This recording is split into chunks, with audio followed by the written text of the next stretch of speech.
Yeah, thank you for telling me I'm muted. But yes, Jim, coffee is warm. Welcome to another episode of Military History Chronicles.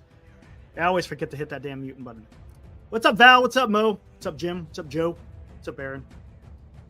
Today we're talking about the 80th anniversary of the Normandy landings. Whew, that was something, right?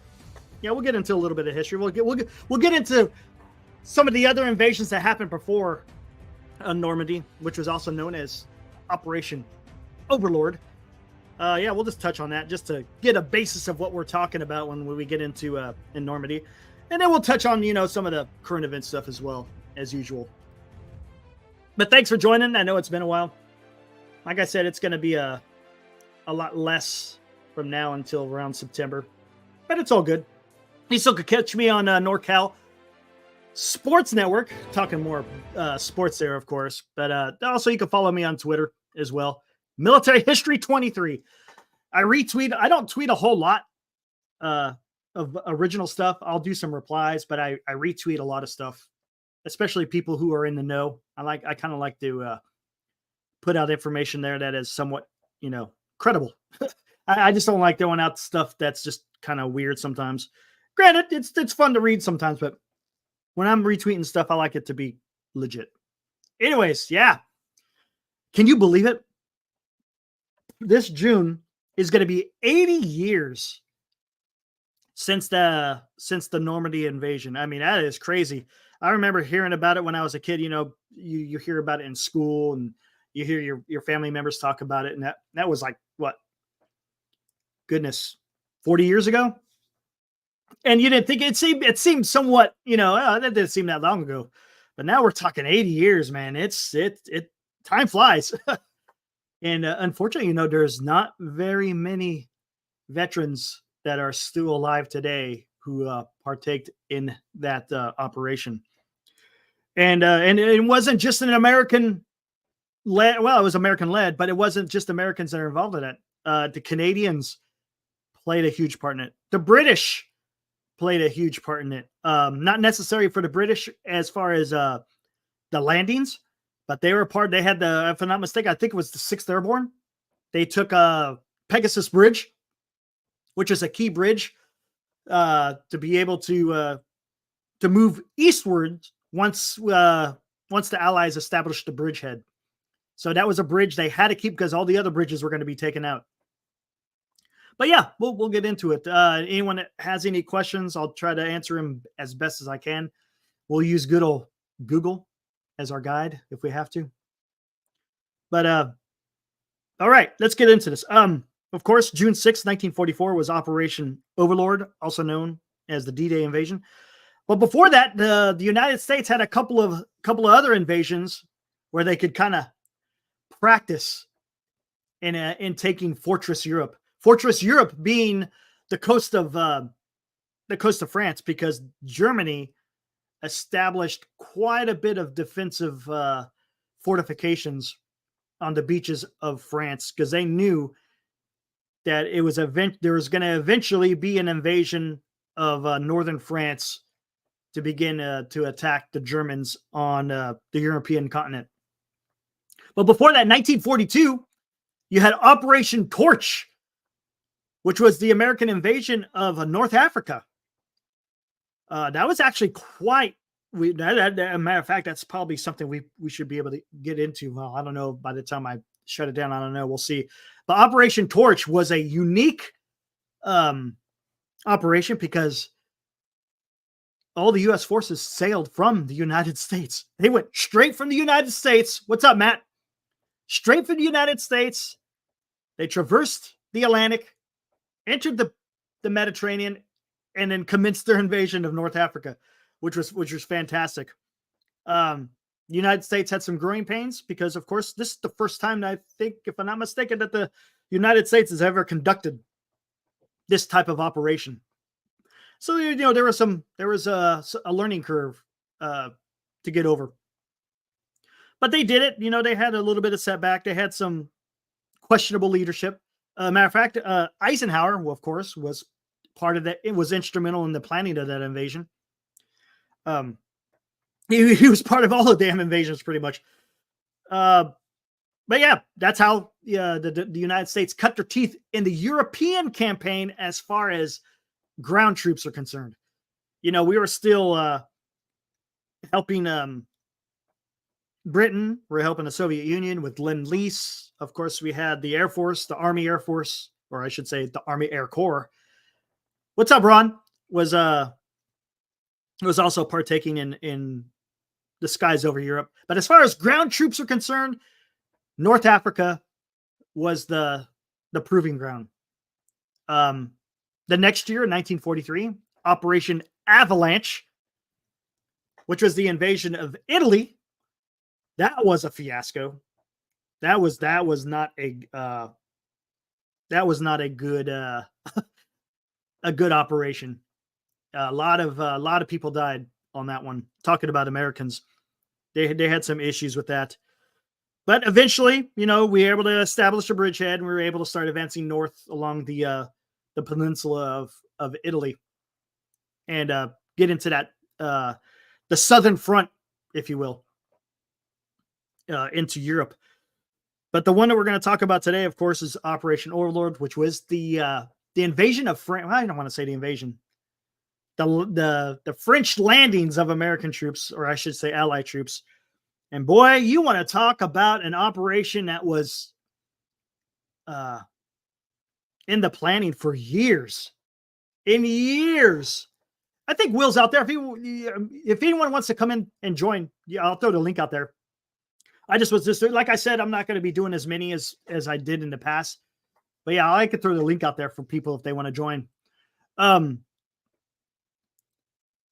it was years in planning. And one of the biggest things, well, there's a lot of things, but let's get into the infrastructure, if you will, because they needed a lot of landing ships.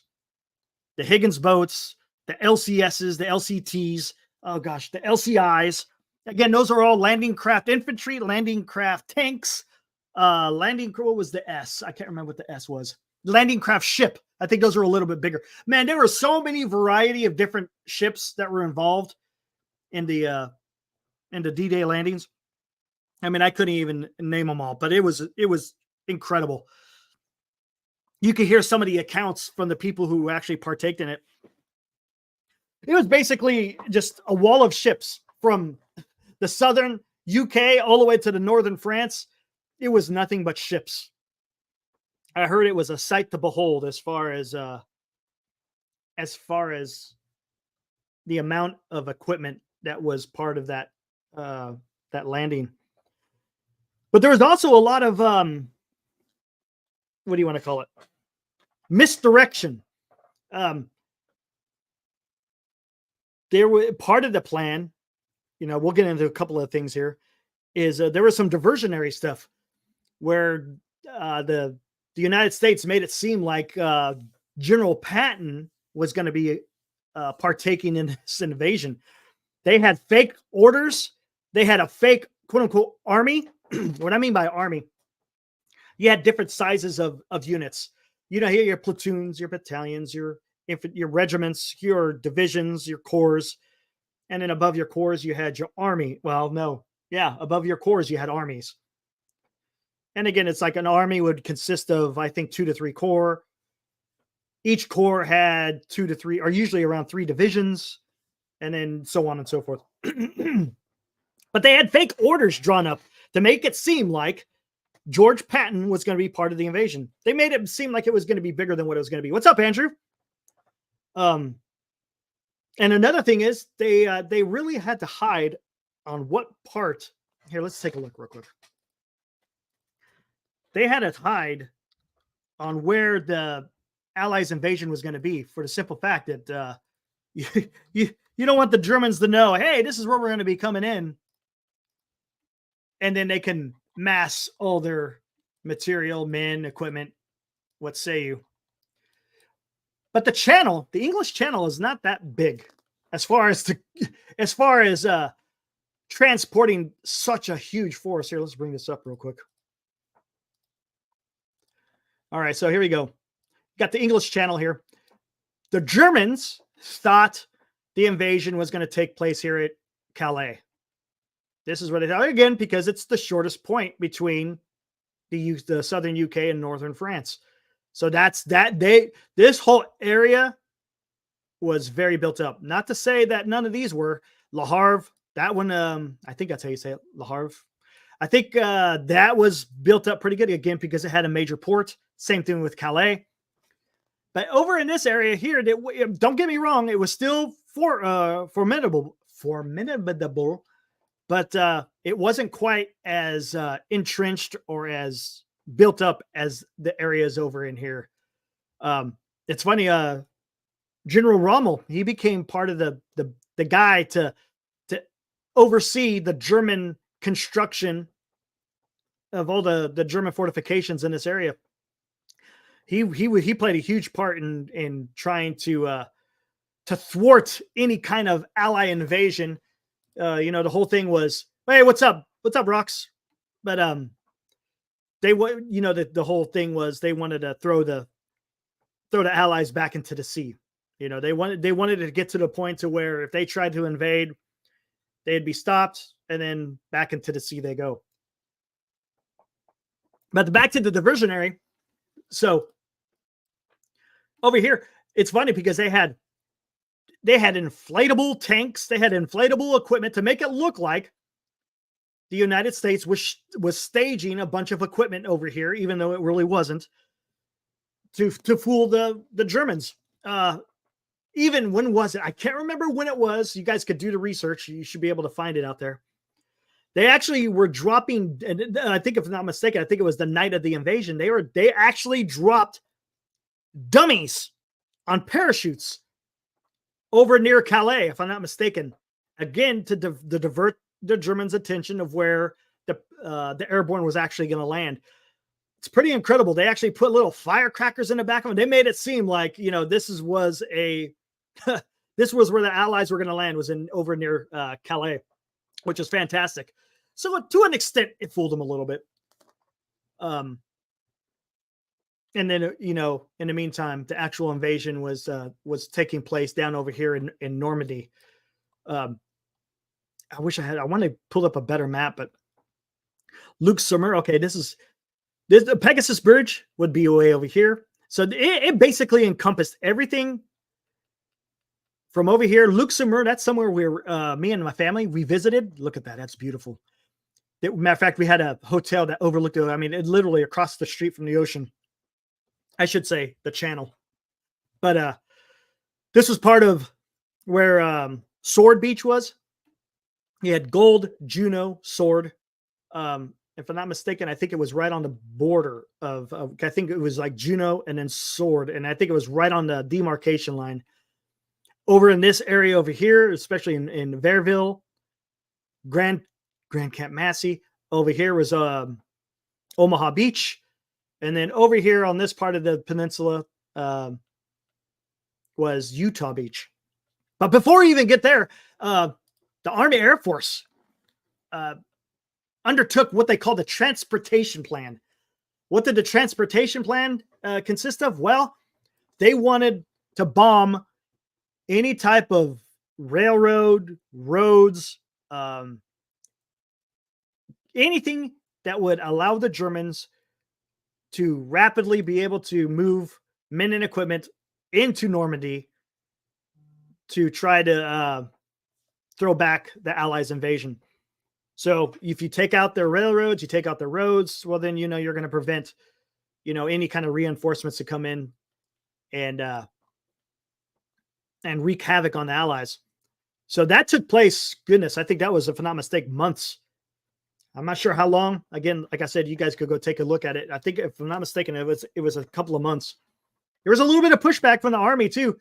The Army Air Force, and the reason why is because they didn't want to divert the strategic bombing of Germany. All right, they were using a lot of bombers to attack industry. That industry being whether it's creating or building war material. POL, also known as petroleum, oil, and lubricants. Ball bearings, of all things, is something that they would, were ball bearing factories, was something they hit a lot. anything they could do to prevent the war-making machine of Germany. What's up, Dan? How's it going? So yeah, that was taking place. Again, this is, months ahead of time. But then we get to June 6th. Actually, let's start with June 5th, because that's kind of where it starts. And before we get in there, there's a famous order of the day that General Eisenhower pushed out to all the people who were going to partake in this invasion. And you could read, there's a lot of veterans. Hey, what's up, Vinyl Vish? My uncle piloted a landing craft that departed from the USS Samuel Chase. He dropped off the soldiers and then used hooks to bring aboard the dead soldiers on the trip back. Wow, that is something. And you know what's funny how you say that, Vinyl? I didn't know this until years later. My great uncle, my grandfather's brother, actually partook in the D-Day invasions. If I'm not mistaken, I think he was part of the 29th Infantry Division. So yeah, quite interesting. I wish I knew that a lot longer ago. But then again, by the time I really got into this, he had already passed. Sidekick. But back to the order of the day. A lot of veterans. There's quite a few of them that actually kept this letter. Of course, those that were able. Usually, if I'm not mistaken, I think a lot of the paratroopers were able to. The ground troopers, not so much, because they were getting wet. So I don't know how how they would be able to keep that paper safe, because they handed it out on a piece of paper to all the people partaking. And I know a lot of, if I'm not mistaken, a lot of airborne soldiers were able to keep it safe because they didn't land in water. But let's get into this order of the. It's a famous piece of history. All right, where are we at here? All right, here we go. This is from Supreme Headquarters, Allied Expeditionary Force. This is again from the hand of General Eisenhower.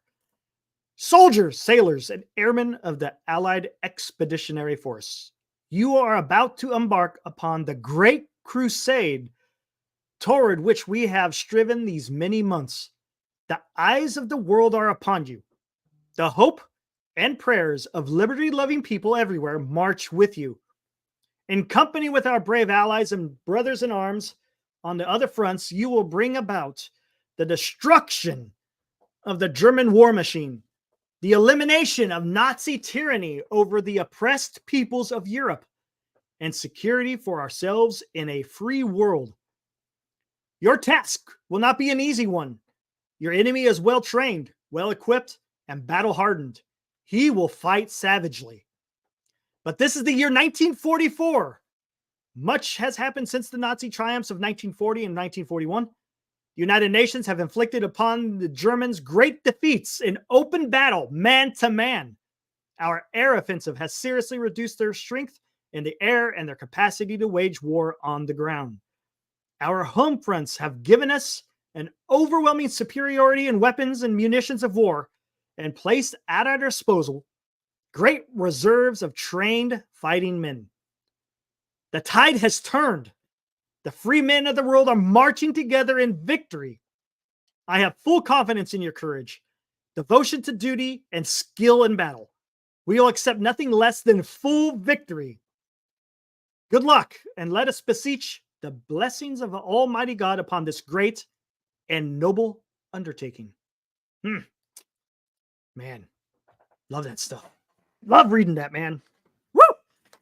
Makes you want to go out there and freaking do something. But anyways, so Eisenhower, he gave that to all the fighting men, to show that, yeah, you guys can do this, motivate them, understand it's not going to be easy. It's going to take some hard work. It's, you're going to have friends that die. But, this is as he said, a noble undertaking to free Europe from the Nazi invasions that they had inflicted in the past. So yeah, it was quite interesting. So he gives that to all the airmen, all the soldiers. And one of the things is, they had to delay it because I think, if I'm not mistaken, I think it was supposed to initially happen on June 5th. But I'm pretty sure some of you guys know this, is a huge storm came across the Atlantic. And it was funny because they had all the soldiers on the ships. They were out there ready to go. The airborne was getting ready to take off in their planes.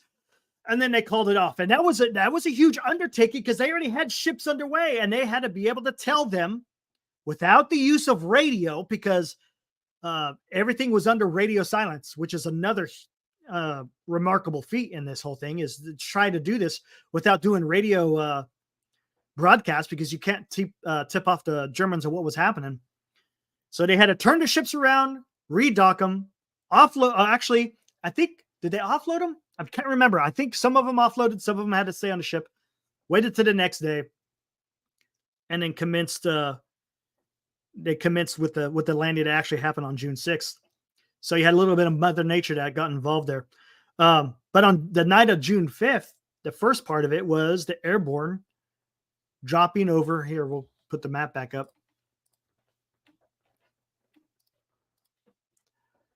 Dropping over here. I can't remember what kind of peninsula. They called this a certain kind of peninsula, and I just can't remember. Escapes my mind. Is it the Cherbourg Peninsula? I can't remember. Anyways, we got over here. Okay. So like I said, this is Utah Beach. It says it even right there because you could go visit it. But the 101st, their area of responsibility was right around here. You had Saint Marie Dumont.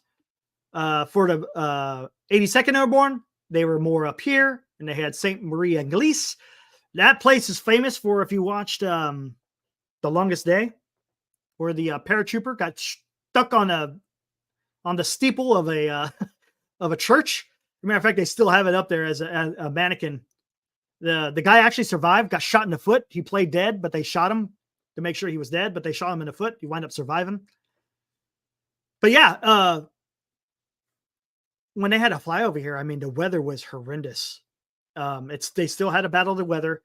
And then when they started flying over, the amount of anti-aircraft artillery that was filling the sky was incredible. Yes, Moji, OPSEC at its finest. That was incredible. I don't know how they did it. But there was a bunch of misdrops all over the place. The airborne, both the 101st and 102nd, were landing in areas that were not part of where they're supposed to land. Again, either because they were dropping too low, short of their target, or they were parachuting past their target. So it was a mess. But they wind up, they were able to drop the paratroopers in. They were able to rally together. And the key point about this is they had to take these towns and these crossroads and roads because the 4th Infantry Division was coming in on Utah Beach. They had to have the ability to be able to land on the beach and start making their way inland. And the only way they could do that is to eliminate any type of German, specifically artillery, from wrecking some damage on the beach. Because if you can't get off the beach, you can't move inland, and then you can't partake in the biggest thing, which was they were supposed to come across and then come south, and then they also supposed to go up north as well. So the airborne was there to make sure everything was good for the 4th ID to be able to land on the beaches without any worries. And they eventually would hook up. Incredible how they were able to do that. Again, you got the airborne. Basically, you're jumping in behind enemy lines. Remember, this has never been done before. I know the Germans, I think they did it in, what was it, Crete, right? I think they parachuted into Crete. Their success wasn't all that. They lost a lot of good paratroopers. The Germans did. When I mean by good paratroopers, they were good soldiers in the fact that they were as a fighting force, not as that they're good people. But they battled through all that. They were able to link up. Some of the units had to kind of ad hoc as far as forming up their units to be able to accomplish their missions. If you ever seen the movie or the series Band of Brothers, they really go into detail And what about the 101st and what they were able to accomplish? Fantastic. Again, if you guys haven't seen that series, man, you don't know what you're missing. Fantastic series. But yeah, so they were able to do that, accomplished a whole lot. And then there was also, there's a lot of flooding. The Germans flooded a lot of fields over there. So there were some instances where the paratroopers had to wade through quite a bit of water to be able to accomplish their missions. Then it was the next morning. Whew, the next morning, that's when everything really started going a little bit crazy.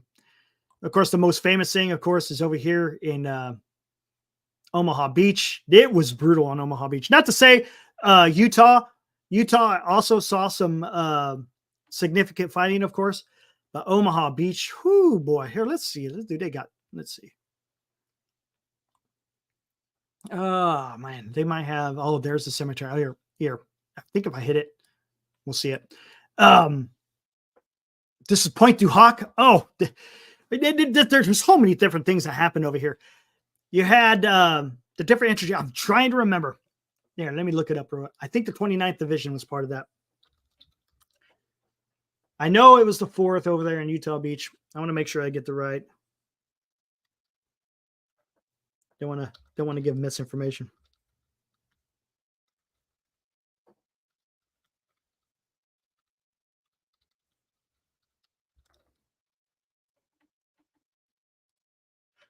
No. Oh, no. Hold on.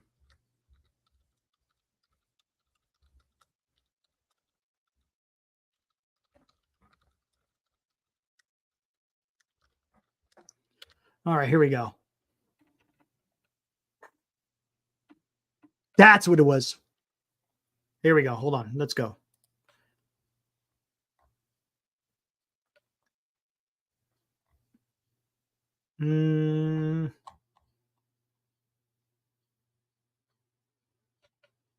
Here we go. Yep. Let's get into this. I could share this so you could see what I'm looking at here. There we go. Okay, here we go. D-Day, U.S. Army, June 6, 1944. Hey, maybe we'll look at some of this stuff. Maybe the images. Here are the divisions. That's what it was. The 1st, the 29th, I was right. The 4th was part of Utah. But the 1st and the 29th were part of taking Omaha. And then the 82nd and the 101st, as I stated earlier, were part of that peninsula. And then you got the Allies, the 3rd Infantry Division, United Kingdom, the 6th Airborne Division. Hey, I was right. They're the ones who took Pegasus Bridge. Again, they talk about that in The Longest Day, too, if I'm not mistaken.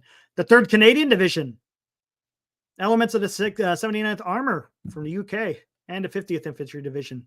And again, these are the guys who were part of the beaches of Gold, Juno, Sword, and like I said, the 6th Airborne partook in taking Pegasus Bridge.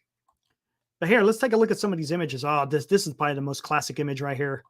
And it sucks because I can't remember the name of the photographer who took the pictures on D-Day. It's a shame because supposedly when they got back to, I don't know if it's the United States or the UK, they were so excited about seeing the images that they captured during the developing process. They ruined damn near all the pictures that they took. So there is very few. Hey, what's up, Spencer? There's very few pictures that were taken during the invasion. It kind of sucks because this is one of the most iconic one, where you see the Higgins boat releasing all its soldiers. Let me zoom that in here more. There we go. A little bit better. Let's see the caption.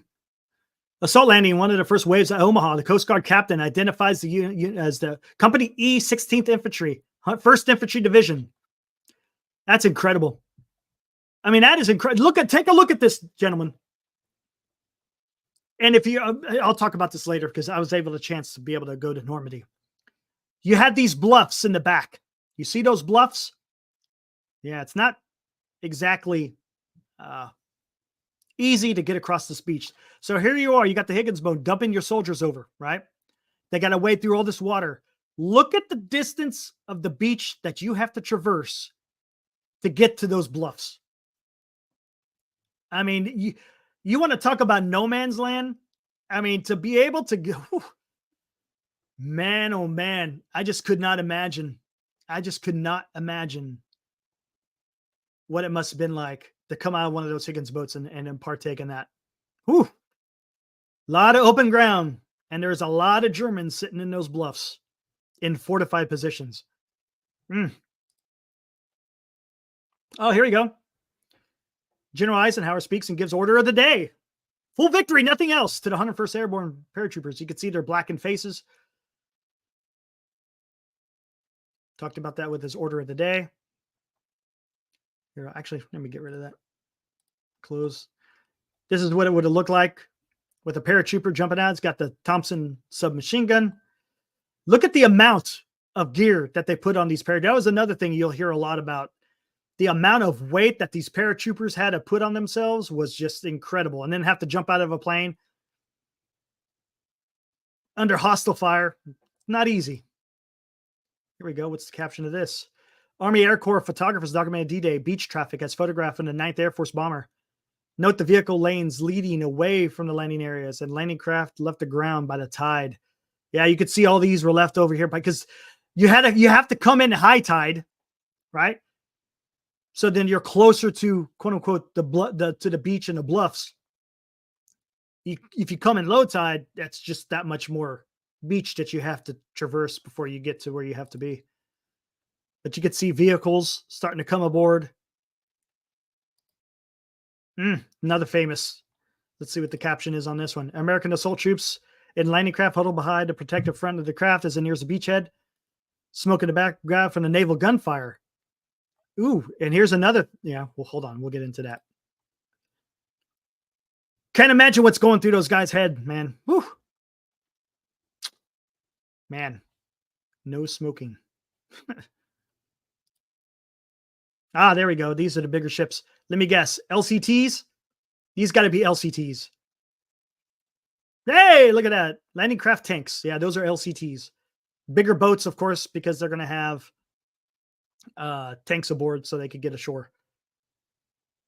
And again, this is them being loaded up in the UK before they cross the channel. More airborne troops getting ready to board their C-47s. Let's see what this one's about. Carrying full equipment, American assault troops moving to Utah Beach. Like I said, Utah Beach, I don't want to say they had it easy going, but as compared to Omaha Beach, they had it easy going. Not take it away. Not going to take away what they had to accomplish. But Omaha Beach was tough. You got some soldiers coming out of the water. If I'm not mistaken, this might be near Point Du Hoc, maybe? Nope. Utah Beach. Oh, was this? Yeah. Matter of fact, that's something we'll get into. They had to create artificial ports out there in the channel. And they were called mulberries. There was mulberry A and mulberry B. I mean, it was incredible how they created wharfs out there, breakwaters. And they had like a huge bridge that came across where they were able to, they offload everything on the mulberries from the ships. And then from the mulberries, they drove them across the bridge to shore. But a couple of days after the invasion, a huge storm came through and it wiped out all the damn bridges and they had to redo everything. It was crazy. Point Du Hoc. Photo taken 2 days after D-Day. The relief forces reached the Rangers at Point Du. It's Hoc, not Ho. The American flag was spread across the top of the friendly fire tank. The incoming inland. Some German prisoners are being moved in after the capture by the relieving forces. There's the Germans up there. And then, of course, this is after the fact. Yeah, this is when this is when all the hard fighting on the beach has already been done. You can see all the massive amounts of men and material coming aboard. This is Point Du Hoc. Almost positive. Oh, no, it's not. This is over near Colville. Okay, up against the cliffs. Okay. You could tell that medic has seen better days. Seen better days. Ooh, look at this one. Convoy of landing crafts near the beach. Okay, there you go. You could see how the men are coming off. It's kind of similar to that other one that we saw in the beginning. As you can see, this one's not. It's a little bit pixelated. Not pixelated as in for computer talk, but as far as the development of this picture wasn't ideal. But you could see them. They're all offloading, getting ready to go across the beach. There we go. This is Omaha Beach still. A little bit later in the day, it looks like. Medics tending to the wounded. There's the 16th Infantry Regiment. I think they're part of the Big Red One, if I'm not mistaken. Oh, the gliders. That's another thing. As you can see, there's a C-47 towing that glider. That C-47 towing that glider. This C-47 towing that glider. And that C-47 towing that glider. That was another thing that the airborne was part of. Not only did they drop the airborne out of the aircraft, but they actually had some of the planes were towing gliders, and inside those gliders were also airborne soldiers ready to land. Some of them had jeeps, some of them had howitzers, but a lot of those gliders, man. I don't know if I want to be in one of those. I don't know, man. Anyways, enough of those pictures. Let me see if they got good pictures here. I'm gonna go back to those maps. Let's see. Can we see? I wonder if they'll let me. I want to be able to see that. There's got to be a way to do that. Let me see. Yep. I remember parking out here, walking over and over here. And as you can see, they kept it pockmarked from the bomb. These are all the craters from the bombs that were hit. What happened was there was intelligence, as you could see, the circle there, circle there, circle there. And I think there was one there. They thought that there was some artillery. I think 155 millimeter artillery. What happened was they wanted to take this. All right. And the Rangers were chosen. They had to, it's hard to see here, but they had to scale these cliffs in order to be able to take these guns. And you want to talk about, so not only are you coming in on landing ships and landing crafts, now you got to come over here and you got to scale 50-foot cliffs, fighting the Germans at the same time, and come up here and take these guns. It was a huge undertaking, and they were able to do that. But what it was, as you could see, its location, this battery could wreak havoc on U.S. troops here and U.S. troops here. So it had to be taken. Funny thing is once they took it, guess what they found? They didn't find guns. They found a bunch of trees and telephone poles to make it look like there were cannons there. So it was a little bit of, I guess they had moved the cannons further inland, and they weren't right there on the coast.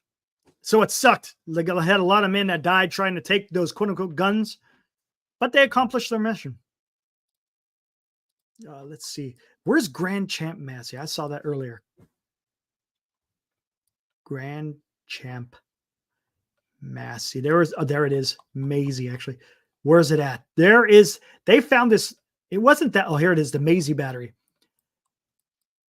This was another battery they found. And it's funny because when I was stationed in Germany from 2007 to 2010, it was only a few years before that where they had uncovered this battery. Some archaeologists found it, and it was another battery, I guess, that also was raising hell for the American troops who were landing on the beaches. So yeah, we got to walk through all the tunnels that they had, the little trenches they had, the bunkers they still had. I mean, it was. I'm out there here. I'll get into this now, but the American forces were able to do this. What's up, Arrow? What's up, Nick? I mean, it's fantastic. and I say fantastic in a way that they were able to achieve such a victory and overcoming the fortifications that the Germans had on the beach. Granted, like I said, it wasn't quite as fierce as it was further to the east along the coast, but they were still formidable bunkers. I mean, the amount of concrete that the Germans poured was just incredible. I know you probably could be able to find the numbers out there somewhere, but the amount of concrete was incredible. They booby trapped the beach. What they did is they put these little wooden stakes out there, and on top of the stakes they would put a mine. So if during high tide, if a landing craft came over the top of one of those, the mine would explode, of course, destroying the ship and the occupants. They had something what they called the Rommel's asparagus, where they planted a bunch of poles in the fields. So if any of the paratroopers came in, they would get hung up on these poles. And it also prevented any of the gliders to try to land. So I mean, there was a lot of stuff that the Americans and Allies had to overcome in order to take the beach. There was times hedgehogs. Those were also out there. Belgian gates. There was a thing called here. Let me look it up. Let me look that up. Belgian gates was another contraption that they used. Oh, there you go.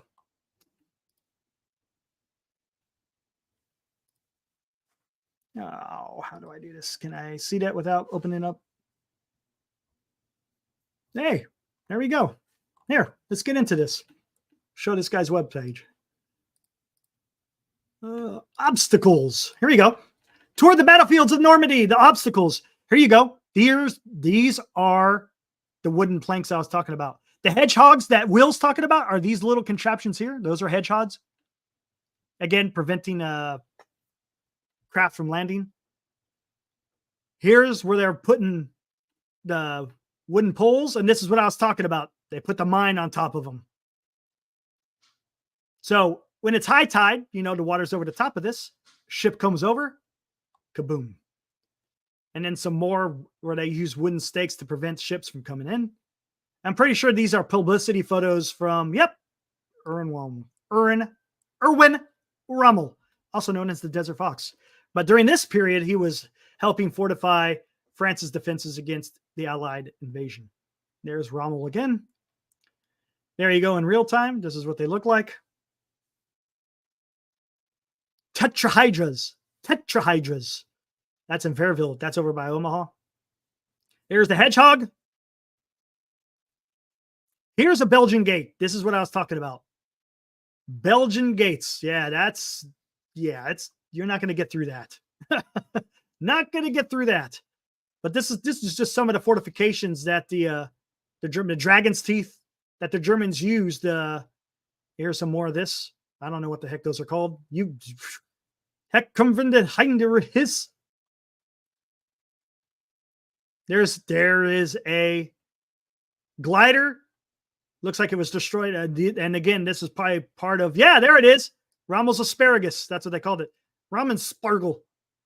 As you can see, it devastated that glider. That's just some of the fortifications that the Germans had, waiting for the Allies to come across. But like I said, for the Americans to be able to get a foothold, I mean, there's stories out too. I think it was just like a platoon of men. I can't remember the name of the lieutenant, but there was a lieutenant who led the charge up the cliffs of Omaha Beach and was able to actually get that foothold for the American troops to continue. Because what happened was, for the longest period of time, American forces were pinned down on the beach. They couldn't move. They could not move. And it took, just a few men to be able to find an area to navigate up the side of that cliff so they could get in the fight. And there was talk that, hey, we might have to go rescue these guys and get off this beach. It got hairy there for a while. I think that, if I'm not mistaken, the The invasion started right around 7 a.m., somewhere around there. And I think I'm trying to remember the foothold they got wasn't for like a few hours later. And because they were debating whether they were going to send in the reinforcements behind the 1st and the 29th Infantry Divisions. Because if they were non-effective, which initially they were, you want to talk about non-effective, whole units and regiments and battalions. I mean, you're talking 80 to 90% casualty rate. And basically, you're no longer a functioning military unit at that time.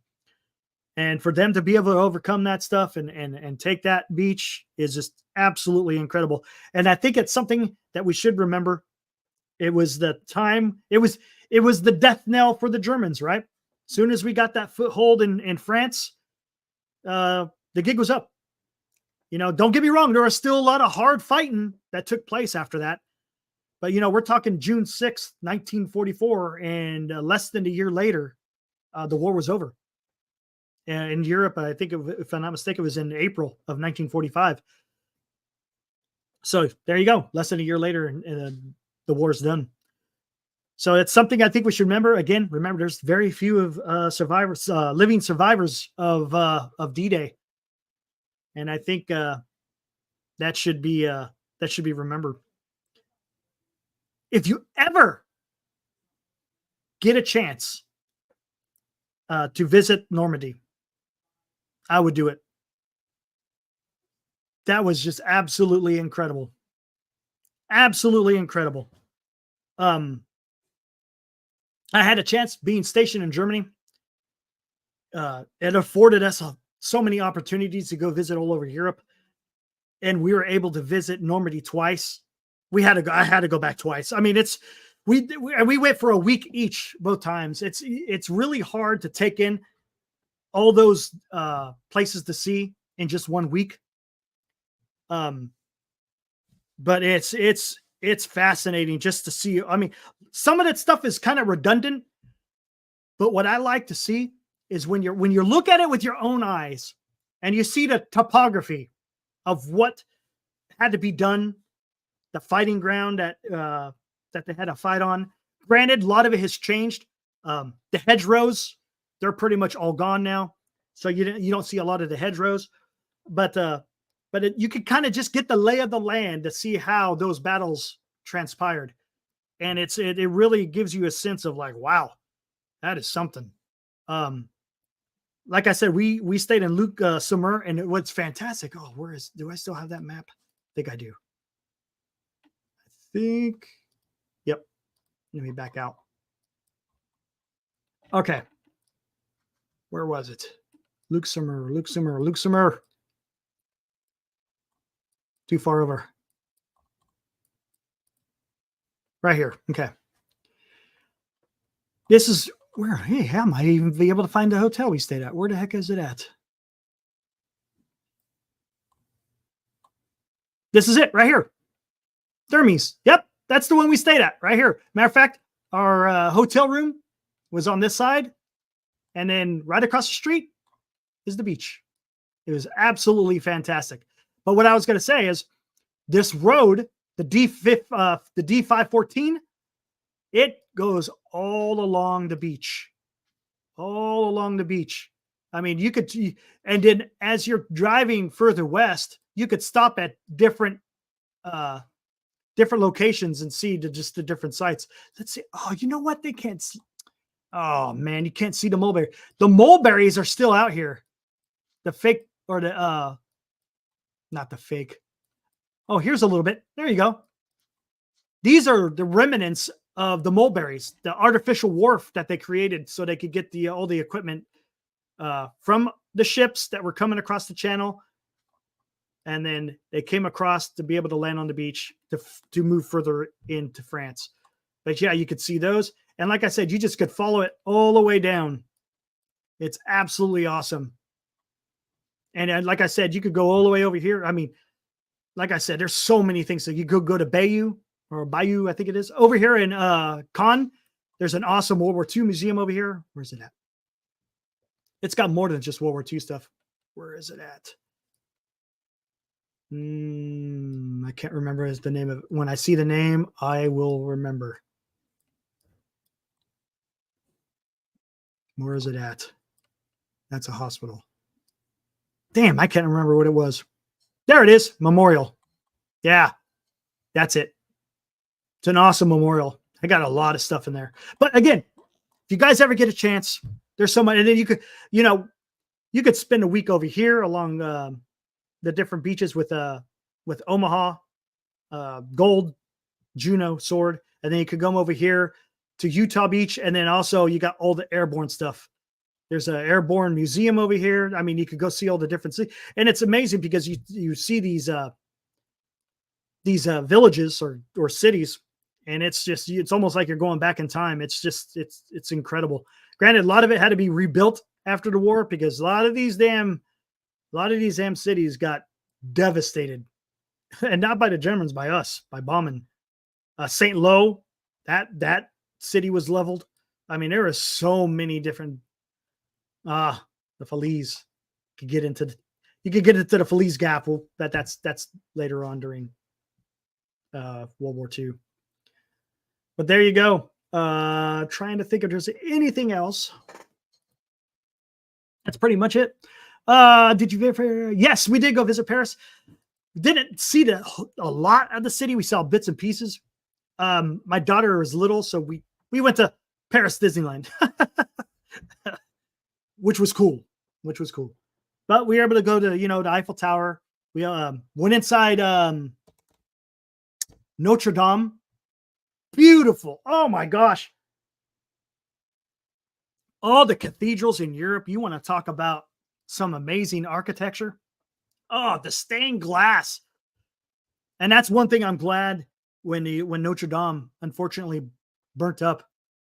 The stained glass was saved, because that stained glass, I mean, when the sun comes through that, it's just, you can't describe it. It's absolutely beautiful. Speaking of Notre Dame, we're kind of going on a tangent here. I don't know if any of you guys seen that have you guys seen how they've reconstructed the wooden structure of Notre Dame? They actually were using the same techniques of when they first built Notre Dame and how they're doing it now. They're using the same technique. So basically, even though it's being built now, right here in the 21st century, they're using the technique of when it was built back, whatever century it was when it was built. So they're using the tools that they used back then, which is fascinating. Observing the history of what Notre Dame was all about. Oh my gosh. All right, let's see. Did I miss anything? Gosh, it's so much to cover. All right. Got Eisenhower's speech in there.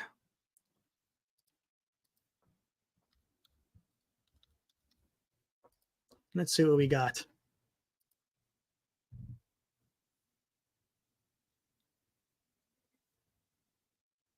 Come on. What's going on here? Waiting for this to come up. Operation Fortitude. Isn't that was the deception, right? Will, wasn't that the deception? Operation Fortitude?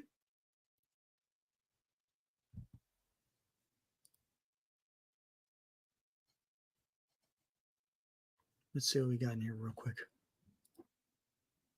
I'm pretty sure. Yeah, that's what I thought. Yeah, I talked about it, where they had the fake orders that the Third Army was in the UK with Patton. I mean, it was crazy. I mean, the deception that they had, the inflatable tanks, the dummies that they dropped out of C-47s to make it seem like they were landing over by Calais. It's fantastic. Let me see what we got here real quick.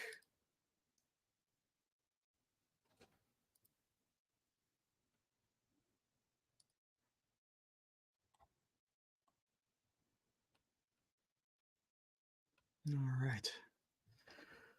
Let's see what we got here real quick.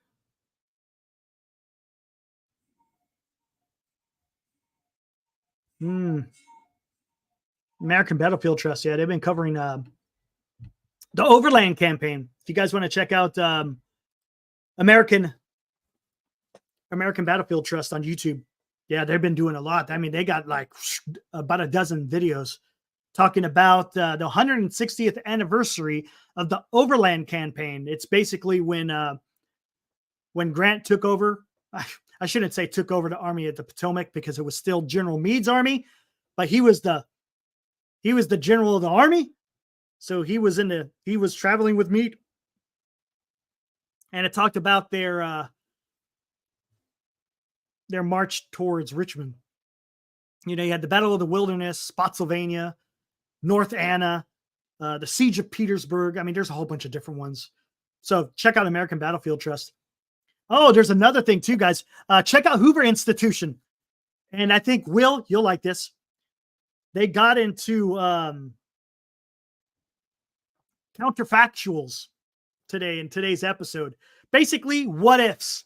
And boy, it was good. Go take a look. And a lot of it was the biggest discussion was World War II. You know how with history, they're kind of the scholarship of history, they kind of frown upon doing the what ifs. They want to just go by evidential, empirical data type of stuff. But they make a good argument. You know, some of the times you got to reach out to kind of, when you're in the moment, you don't know how the moment is going to turn out. But if you've dealt with certain situations before, can it follow similar paths? I mean, it's fantastic.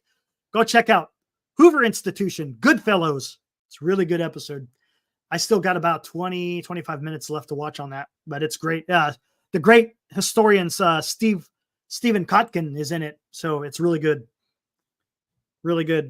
They get into what if Churchill had died in 1931 because he got in a terrible accident when he visited New York, because when he got out of the car, when he got out of the taxi cab in New York City, it's the first time he was in the United States. And guess what? He doesn't understand how the traffic works in the United States because it's different in the UK. Got out on the wrong side of the car and got clobbered. He's sustained some pretty significant injuries, but he survived. And some of the things they're saying, okay, what happens if Winston Churchill had passed away, was killed in 1931? Would have the Blitz turned out differently? Because one of the resolve of the UK and the people of the UK was the leadership of Churchill. Would it have been the same, if it was a different person in charge during that time? So yeah, they were going down that rabbit hole. It was pretty good. Pretty good. Speaking of which, I guess some of the big news is Russia and China had a meeting in Beijing. Putin met with Xi Jinping. I'm sure they're figuring out what to do. Meeting of the minds, as you will. I'm sure China is probably going to be helping Russia a lot. Wouldn't surprise me. I tell you one thing, if they want to have any cooperation, it's going to China is definitely going to be in the driver's seat. For the simple fact, look at what they're doing compared to what Russia did. Russia, they are 100% on a wartime economy.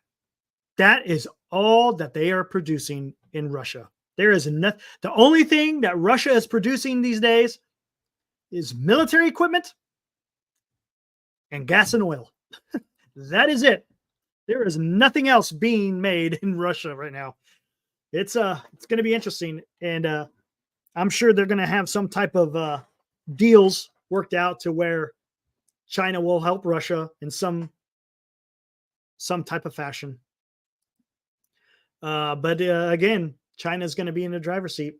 They got the leverage over Russia, so we'll see what happens with that. The more help Russia gets, the longer that this war prolongs in Ukraine. Things on the ground in Ukraine, a little bit different. The Russian forces are definitely on the move. It's not like they're taking swaths of land, but they're definitely on the move towards the west. They opened up a new front north of Kharkiv, So that's something you want to keep your eyes on. Now, granted, they're sending forces in, but it's a meat grinder. There's not much equipment. It's mostly all men and personnel. They're going to get obliterated. You can't send flesh against metal. That's not going to work. Ukraine been bombing the hell out of out of the Crimea using the ATACMS missiles. They're attacking a lot of the Air Force bases, if you will, in Crimea. That will significantly reduce Russia's ability to use aircraft on the front lines. Because from what I've heard, Ukrainians are really feeling that punishment of the aircraft being able to drop glide bombs into their positions, and without having any type of air defense, it's going to make for a long day to try to hold those lines. Tom, I wonder how the war will end. Good question. Good question. That's going to I think that's going to depend on Putin, because I don't think Ukraine's going to fight until the bitter end. That's what it seems like. What does the bitter end mean? Don't know. Do not know. What else? Anyone got any ideas? Anything else we want to touch on?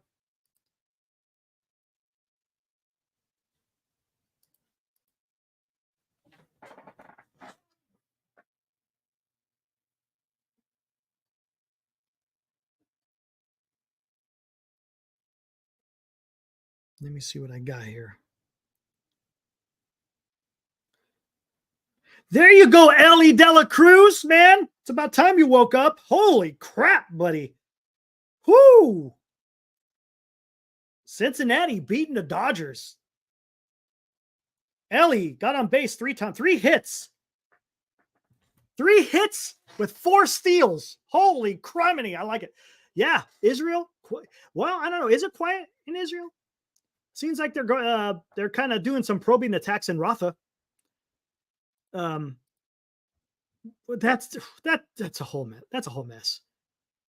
That's just a whole mess over there. When is it going to end? Who knows when it's going to end? Like I said, war is the last resort to anything. And there's just, unfortunately, yes, you want to significantly reduce the ability for Hamas, the bad guys, to wage war. On the same token, you also got to be careful with innocence, as usual. But again, when you're fighting Hamas, you're fighting an ideology to a certain extent. It's a fight that has to continually happen. Does it have to continue on the level of what Israel has done in Gaza? No, eventually that's going to come to an end. But I think what you're going to start seeing a lot of, Will, and I think you're starting to see it, especially in the north with Hezbollah, they are targeting the leadership.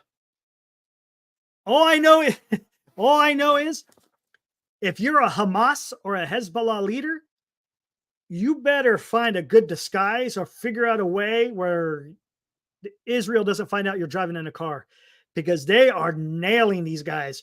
If they're driving somewhere, there's a missile into that car, which is good. That's what you want, right? It avoids civilian casualties, and you're hitting at the heart of the leadership.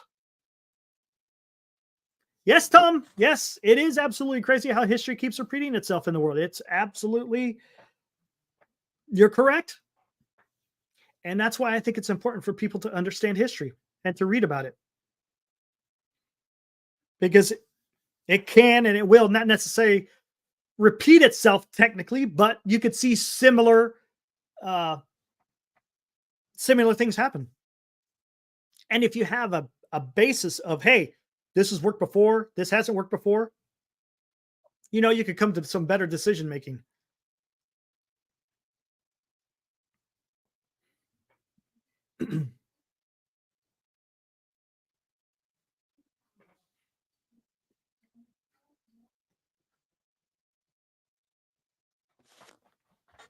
Here, I could throw out you want to throw out the link here, because let's see, what time is it? Oh yeah, I'll go for a few more. Yeah, maybe 30 minutes or so. I'll throw out the link out there. Anyone want to come on? Go for it. There you go. There it is.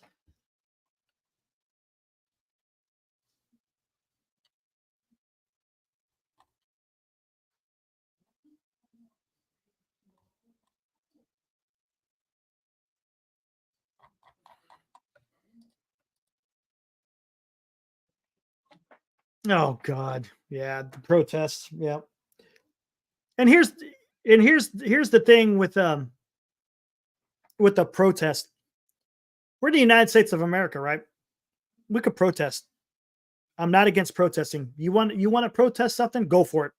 That's your that's your right here in this country to be able to do that. So I'm not against it. The only thing I'm against is if you're interrupting commerce, if you're interrupting uh, daily lives to a certain extent, you know you're losing the argument at that time, right? So there's got to be a way to where you could protest and that's fine. Air your grievances. I got no issues with that. Um, on the same token, as far as the colleges, look, if some of these college students want to protest, go for it. But guess what?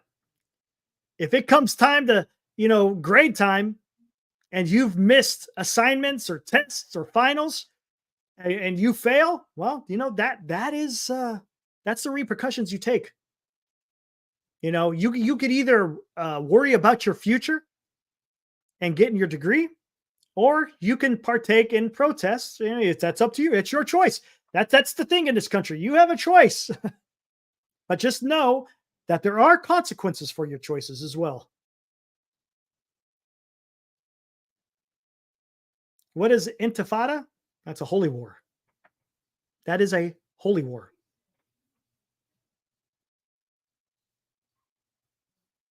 What's up, Johnny?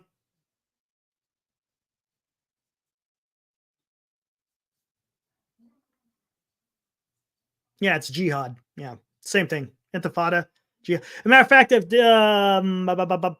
wasn't it 2005? I think was the last time a quote unquote intifada was initiated by Yasser Arafat, wasn't it? If I'm not mistaken, I think it was Yasser Arafat that instituted the last quote unquote intifada. I'm pretty sure that's who it was. All right, cool deal. All right, give me a minute, guys. Gonna go warm up the coffee.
All right, but yeah, good old Arafat.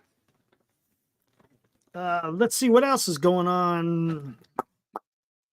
Of course, still the fight in Ukraine. Kind of touched on that just a little bit.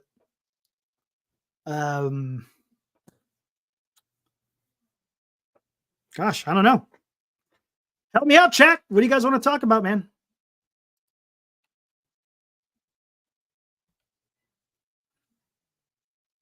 Hey, while I'm at it, Guys, check out NorCal Sports Network. We just put up a new video. We had an interview with a baseball writer, Dan Schlossberg. He wrote a book back in April. Actually, it was released in April, talking about Hank Aaron. It's a good interview, about 30 minutes long. It's a really good interview. Go check it out. I think you guys will enjoy it. For those of you who enjoy baseball history, it's good stuff. And of course, you could catch me and Dan live tomorrow, 9:30. I broadcast through NorCal Sports Network. I think Dan said he's going to do some play-by-play for the last couple of innings, Giants in Colorado.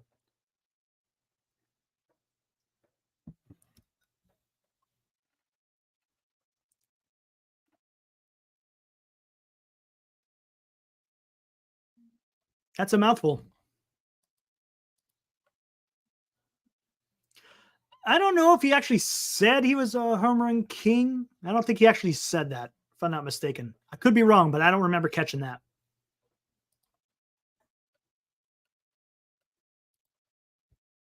But it was a good interview. I enjoyed that. We're gonna try to get him on. We're gonna try to get him on later on in the season, maybe around the All-Star break or something.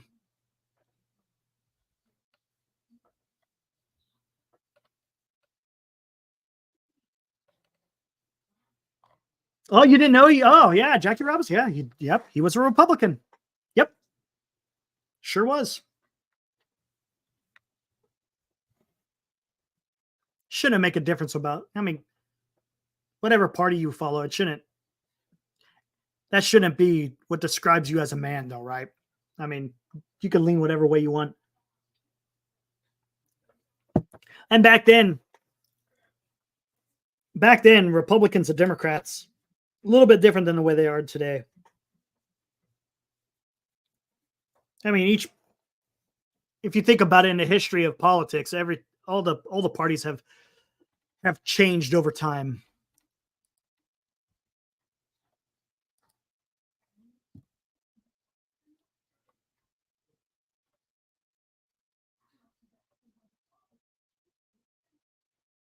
And that's one thing that Willie Mays stayed away from. He didn't get involved in politics.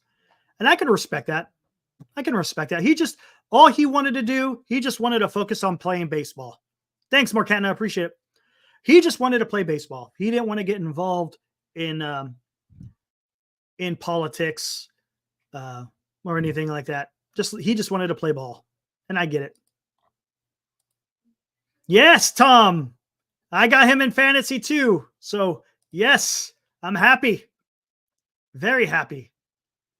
He wasn't doing nothing for the last couple of days. He wasn't doing nothing. But boy, he shows up in LA and he is right? They're in LA, aren't they? Pretty sure. Or are they in Cincy? Hold on. Where are they at? No, they're in LA. Oh yeah. So he's showing up for the limelight. He's like, Shohei who? Shohei who? So that's awesome. Yeah, they're up middle of the eighth, up 4-0 against LA. I like it. Well, sometimes, man, when you said I'll give you Ellie for Julio, man, I was like, deal. I don't know, man, but I think I give you Tovar? I think I gave you Tovar. Man, I probably should have kept on Tovar rather. I mean, Turang is okay. Turang's been okay, but Tovar, he's kind of been having some success in the last few days. The China and Russia meeting is historic. Yeah, it's historic. Well, I mean, if you think about it, they're allies. They've been allies for a while, so it's not nothing that's.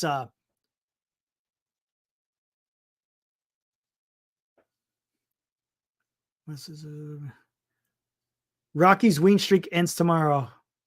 All right, we'll see, Johnny. No, I have not read the nonfiction book Battle Stations. I got a book getting ready to come in the mail, hopefully in a couple of weeks, called To Run the World by historian Sergei Radchenko. And it's a brand new book that discusses the Cold War. I guess he was able to access some additional resource material from Russia. So it should be interesting to see how that works out. All right, here we go. Just give me the thumbs up, well, Will, when you're ready to go. Will's in the green room.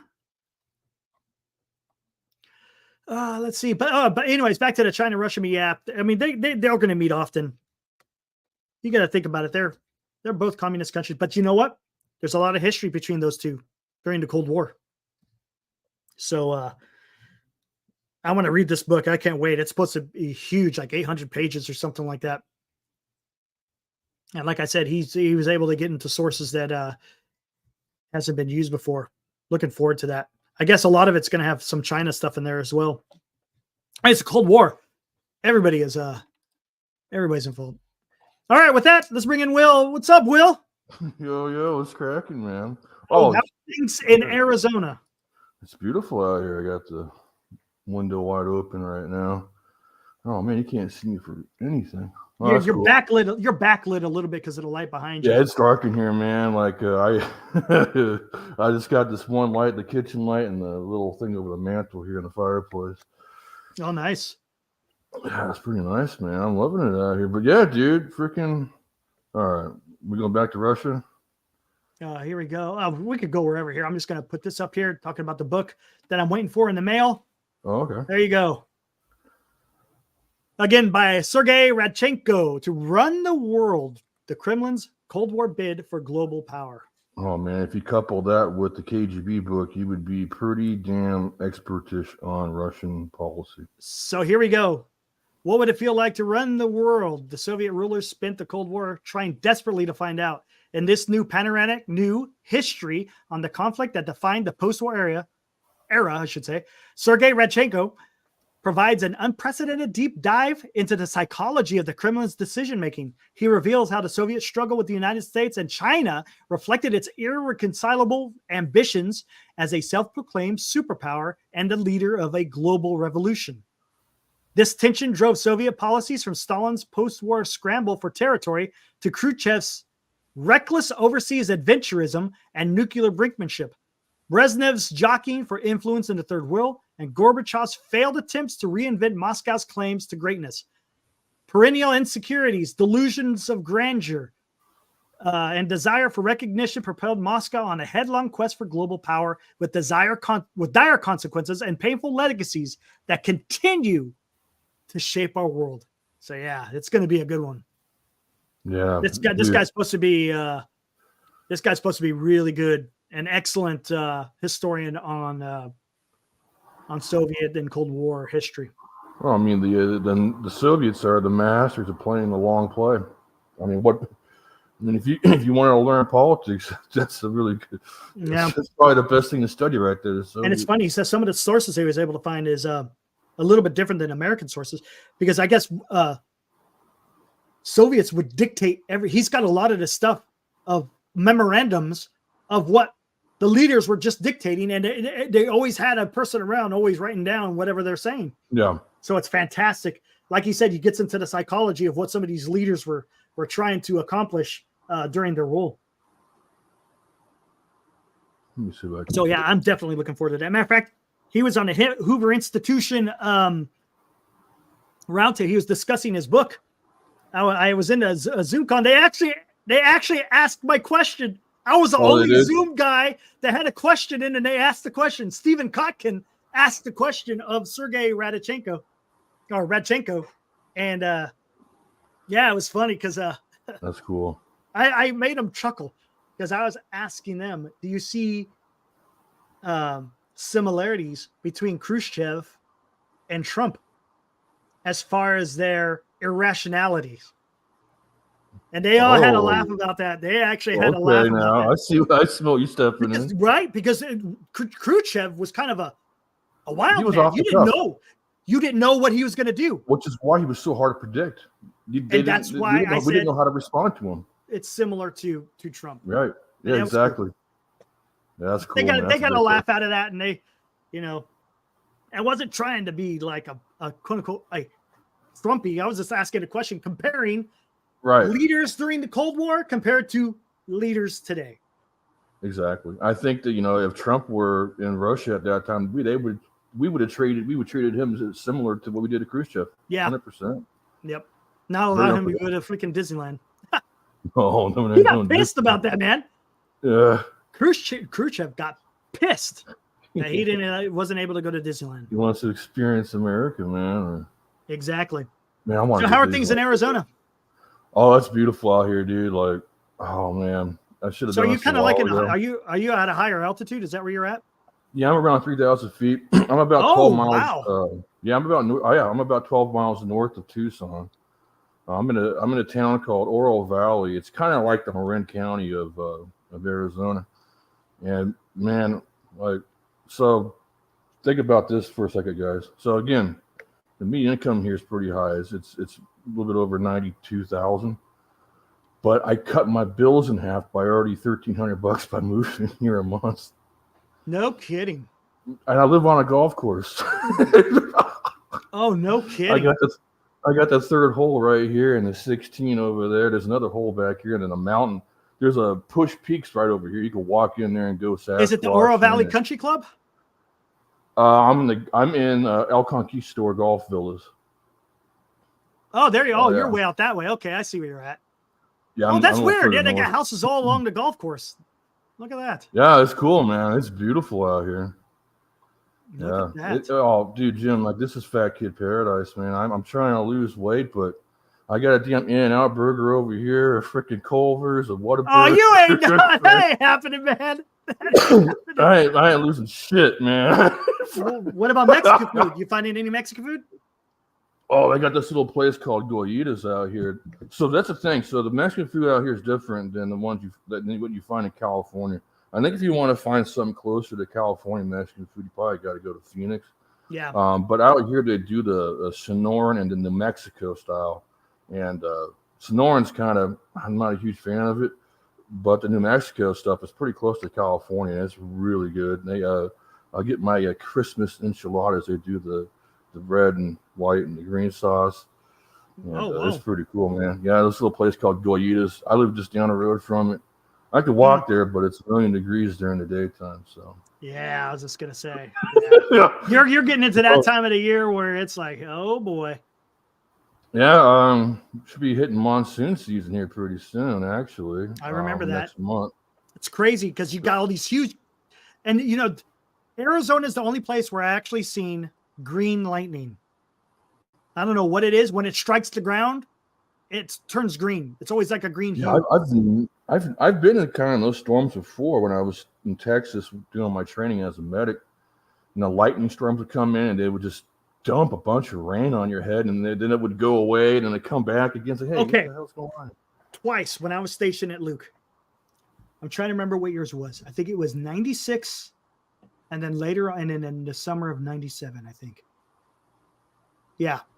So the first time, we're in our apartment in Phoenix, and we're just sitting here, and all of a sudden, I look outside our balcony, and I just see the trees immediately. It was perfectly blue outside. Yeah. Trees do this. I'm like, what the hell is that? And I see stuff just blowing. Mm-hmm. Lo and behold, I look out and I could see a wall of brown just coming across. It was a huge sandstorm, dude. It was incredible. Power goes out. I mean, and then it's just pouring rain amongst the dust. So it's basically, instead of raining, it was mudding. I mean, I was like, what the hell is this crap? And then within a few minutes, it was gone. Everything was gone. Yeah. But the power's out. And I was working mids. And this is, 4 o'clock in the afternoon or something like it, 4 or 5 o'clock. So I had to go in at 11 o'clock. Oh, shit. And as I'm driving in to work, I'm coming from Phoenix, going through Glendale on Glendale Ave, all the way towards until it ends, which is it Air Base Parkway? I think it's Air Base Parkway out there. And it's soon as I crossed Grand Avenue, black.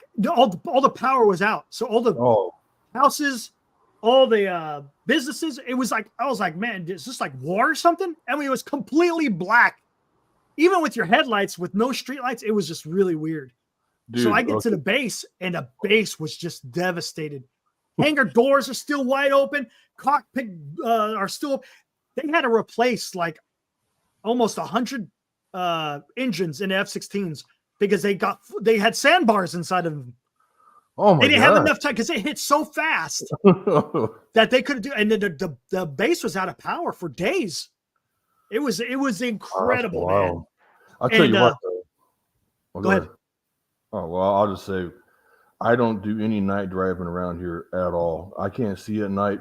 They have a Tucson and Oro Valley, and I think this whole area, for the most part, has a light ordinance, a light pollution ordinance. There are no streetlights. No streetlights. It is dark. I mean, I could put the camera on my outside balcony right now, and you can't see nothing, man. There's why?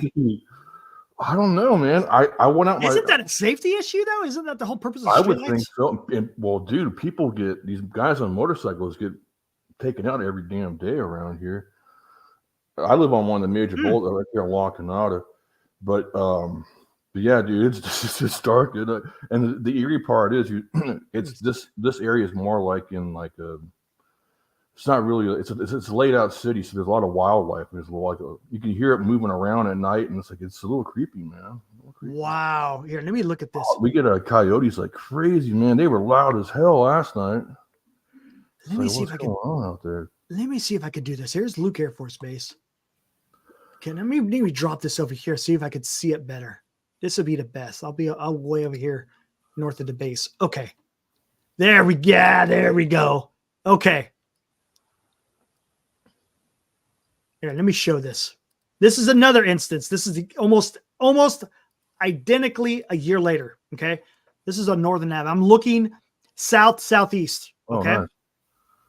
There's the La Estrella Mountains. Mark Graves knows what that's all about. The La Estrella Mountains. Okay. Well, right over where am I looking here? Is it this way? Or is it this way? Okay. This is the shop that I had worked in years ago, right? Well, I was on the flat line, and it's out here, and it goes deeper back. Anyways, we're out there, and we're on the flat line dispatching the equipment for the aircraft and everything. And this is because I was on swing shift at the time. This is maybe 5 o'clock in the afternoon, somewhere around there. And we're sitting out there, and I was talking to another age guy talking about borrowing some equipment from him for our guys. We help each other out, if we're short on something, we go to another unit. And I'm looking at these La Estrella Mountains, right? All of a sudden, I see what looks like a fog bank coming over the top of these mountains, right? And I'm going, what? Is that fog? And I was like, that ain't fog. I was like, that's dust. It was a huge dust storm coming over the top of these mountains and coming directly to us. So we hopped in our trucks. We immediately cleaned out the flat line because we literally had 15 minutes. Next thing you know, it comes maintenance operations center comes across on the radio saying, "Hey, clear the flat line. We got a dust storm inbound." So we clear everything off. Soon as we get back to the damn to the shop, we're closing the big cargo doors, and we closed one side. We started closing the other side, and the suction different because it hit right at the time, and it popped the door right off. Oh no! It was still able to close, but it popped out of the tracks. But it wasn't nothing like we had some time to prepare this time. But I was like, man, that is nuts. Do you have to go out there and clean the tarmac afterwards? No, we don't. Some other people have to do that crap. Oh, good. Yeah. The call. There's nothing we could do. Yeah, nothing we could do. There you go, private. Get a job for you. Go sweep up all the sand and stuff. Gosh, man, that was incredible weather. I was kind of Haboob. Yep. It was I was watching the show, and that part there where they're getting out of the Higgins boat. Man, could you imagine when that gate drops? Oh man, it reminded me of the rite of passage we have to do in basic. Right before you graduate, you do this thing called the infiltration course. And I remember, man, so this is my great uncle did back in the day. Like, what's going on? So you line up in front of that. I think I told this before, but you line up in front of this ladder, And when they blow the whistle, you climb the ladder and you start low crawling, and they're shooting machine guns over top of your head. And It's crazy, man. It's like, man. Wow. And then once you get through that, before that, you do a 10-mile ruck to get. Oh, there. of course. Yeah, you're not taking the cattle car. You got to use your Chevrolet legs, as they used to call them. But once you get done, man, now you're kind of like 3 days away from graduation. So that's when they call you a soldier and stuff. So it's kind of a cool rite of passage. But I mean, it's an homage to what those guys had to do. What you guys had to do, right? I mean, I just thought. I mean, I just, I remember talking to my grandfather. He did a couple of beach landings in Korea. I wish he was still around. But I mean, listening to him talk about it, you just don't think about it. I guess you just go for it. I mean, really, if you think about it, it makes sense. If you start to think about it a little bit, you get a little anxious, maybe a little hesitant. I don't know, but it's pretty cool. It takes balls, that's for sure. Yeah, exactly. It was different back then. It was just different back then. 100%. And they knew what the risks entailed on that, and the amount of training that they went through was just incredible. Did you know during that operation when they were practicing, there was a huge accident that happened? Yeah, they had many accidents. I think there was like 9,000 soldiers got killed or something. Yeah, I mean, they were dying in training. Oh, it was incredible. And, Yeah. and I was thinking to myself, I remember reading about this. It's like, man, if that happened today, They would have called off the operation. Oh, 100%. They were I practicing. don't think it was 9,000, but it was a lot of men died during a training accident. Oh yeah, they had guys drowning in the practice for the Higgins boat landing. Yep. And they were drowning left and right. Guys would fall out of the airplanes, parachute wouldn't work, and they'd obviously burn on in. No, man, it was nuts. But the thing about that generation too, if you talk to those guys, listen to their interviews, especially if you guys watch the Band of Brothers, I love the Band of Brothers, man. There's actually, before each episode, they talk to the veterans, and they actually turn it into a documentary by itself. Mm-hmm. And if you listen to those guys talk, they all knew that they were going to die. I mean, they had it in their mind they were going to die anyways. I mean, we all are. Right. But they were going to go out there and fight for their country. If they died in the process, so be it. That's the way they wanted to go. Talk about a difference of character these days, man.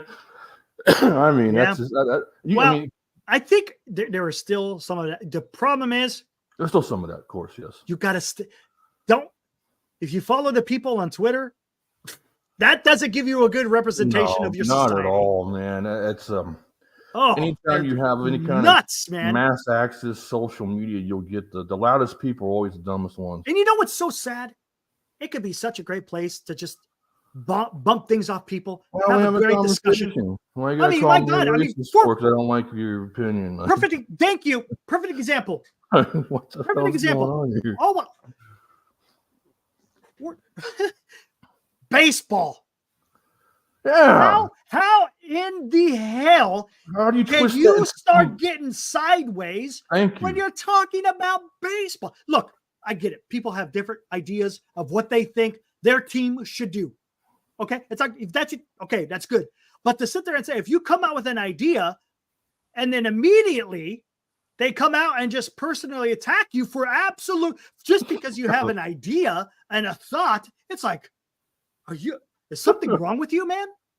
Were you dropped on your head when you're a baby? Something, because none of it makes any sense to me. My favorite one is when they attack Dan for being racist. I'm just like, are you serious? Oh, you got to deal with the last name Romo, another guy with De La Fuente, and then another guy who's Turkish on the show. Yeah, he's real racist, man. It's so stupid, man.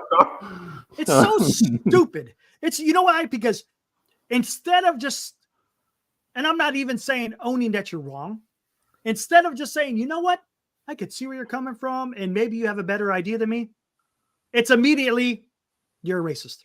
Oh yeah, and that is such a coward move. It's a coward move. Oh, it is. That's what it is. 100%. Look, is there racism out there? Yep, 100%. Oh, you want to see real racism? If you're losing an argument, that's not called racism, guys. No, not at all. Ah! Yeah, I mean, it's just, and it's the same. It's the same thing with any kind of topic, really. That kind of whether it's politics or whatever it may be, instead of just sharing ideas and just say, hey, this is what you think, this is what it's immediately, oh, you're a clown, you're a dumbass, you don't know what you're talking. It's like, yeah, it's not everything now. It's just, can the adults please show up in a room? And that's the sad thing, is a lot of these people are adults who are doing this stuff. Yeah. But what are you gonna do? Guys our age, even like guys like our age, exactly. And it's like you're playing this game, and you're really gonna play this game. Okay, that's interesting. It's dumb. And like I said, I don't think it's a good example of what our society is about. But don't get me wrong, it has its flaws. I'm not saying it doesn't, because it does. But if you're basing it on just Twitterverse, whoo. Oh man, yeah, Twitterverse. Yeah, I had some fun in there helping out Dan. Yeah. I was going to town. I flipped the script on those weirdos. Yeah, surprise. But the thing, and see, the problem is with people like that, it doesn't matter what you say. Still gonna. Hey, no, and then they still went on me like, "Oh, you don't know what pronouns are." I'm like, I don't give two shits about pronouns, you piece of dumb shit. It's you're not gonna win. There's no argument to be won, because it's just it delves into nothingness. Oh yeah. And I think, what is it? God, I wish I could have found that quote. Tom Sawyer has a great quote talking about when you're getting into an argument with a fool, it's you become the fool. Well. Yeah, at the end, you don't know who the fool is, or who was the fool that started it, whatever. Because then you're bringing yourself down. It's like, don't bring yourself down. You kind of have to stay above the fray to a certain extent, as much as you want to. Because, like I said, you could come back with all the cut downs, whatever you want to call them, and it's not going to affect. It's not going to affect them. I agree with you, because they're just trying to stoke the flames. 100%. They want you to slip up or lose your cool. So that's one thing. And that's exactly. They want you to lose your cool, and you're going to say something when you fly off the cuff. You're going to say something, and they're going to frickin' bury you for it. Exactly. That's the same thing in the business world. You can't get emotional. Exactly. As soon as you get emotional, you lose. You lose. Unless we're on NorCal Sports Network and someone says, I would only trade Loval for Bonds. Then I lose my cool. Yeah, that's true. Oh, man, that was great. Dude, the last few shows have been amazing. Oh, man. I hope TN comes back. Like, he knows that we were just having fun, right? Like, yeah. Like, I sincerely hope that he didn't, take that too harsh. I shouldn't. That was hilarious. That's why I won the top 5 shows in all the history of this damn NorCal Sports Network, man. Oh my God. Yeah, they have these last couple of shows have been pretty Los's reaction. You see what? He's looking around. Oh, that look on his face too. Oh, and he looks down, he sees Boyle react as well. And it's like, okay. And I'm sitting there trying to which one of these guys in the crack first? I'm trying. And then I see him, everyone start laughing, and I was like, oh, here we go. I'm going to have to, because Dan's wondering what's going on, and I can't put him in private chat because when you're in there, he's going to see what we're talking. So I had to do the group message and say, this is what's going on. I was cooking when you guys were doing that. I was like, I looked over. Oh, Lord. And I said, okay, I got to pause. I got to sit down. I got to bust out laughing. Oh, man. Oh, that was so good. But, he was a good guest, man. Oh, he was fantastic. I love his takes. He was good. He was good. Anyways. Ooh, what do we got here? It looks like Ukrainians ain't messing around, man. They're hammering Crimea. I always say Crimea. Oh, yeah. Dude, there's another drone attacks attacking more facilities in Crimea. Man, and knocked out their power in Sevastopol. Really? Yeah. Interesting. What's going on here? Isn't there Let me do a live UA maps real quick. See, I don't have my desk in here yet, so I gotta. Yeah, the Russian Black Sea coast hitting multiple Russian targets in Novosibirsk and Tuapse. Nailing more refineries, man. Good. I mean, that's the way it's supposed to be done. Oh, shit, yeah. Kharkov's getting nailed. Yep. There's that new northern front up in the Oh, now this is. I just wonder how long. I just wonder how long they can sustain all this, or if they even are able to sustain anything. This is quite interesting. Here, I could share this here. The Indo-Pacific News, in a very rare move, Xi hugged Putin goodbye. That's kind of weird how we tap into that type of weird stuff. This is highly symbolical and indicative of a deepening alliance between China and Russia. There is no chance the U.S. can successfully pressure China to cut Russia off. The alliance is clearly solid. So I'm guessing Xi is not known for hugging people. Interesting. Huh. That's a power play. Oh, but you know what? It's not surprising. That's an FU to the United States, what that is.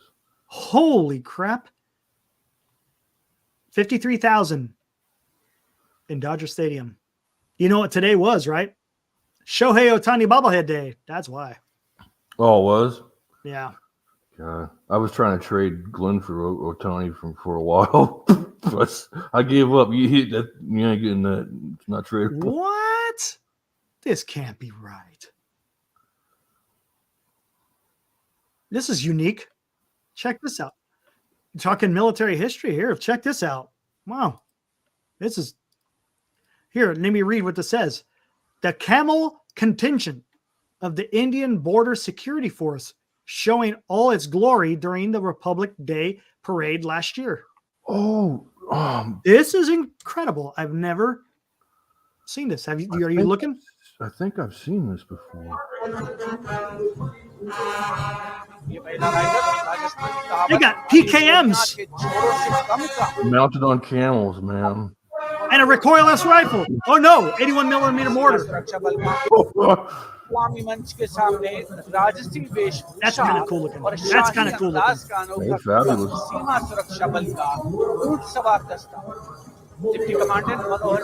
Grab my charger real quick.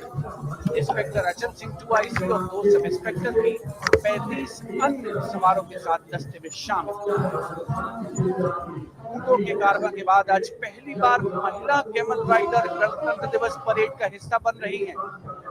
ये सुसज्जित ऊँटों पर सवार हैं। महिला सशक्तिकरण की दिशा में सीमा सुरक्षा बल का उल्लेखनीय कदम चरितार्थ कर रही है। सीमा सुरक्षा बल का सवार बैंड दस्ता बैंड मास्टर इंस्पेक्टर बोधराज की अगुवाई में सलामी मंच के सामने दुनिया में अपनी तरह का एकमात्र ऊंट सवार दस्ता हम हैं सीमा सुरक्षा बल बहादुरों का दल की स्वर लहरियां बिखेरता हुआ।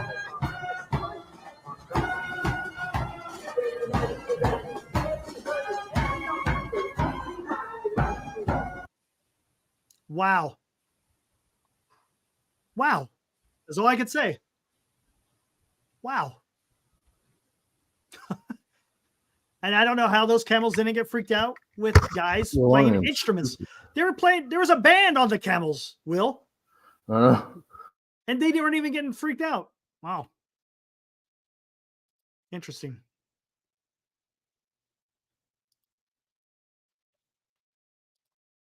Ooh, what's this?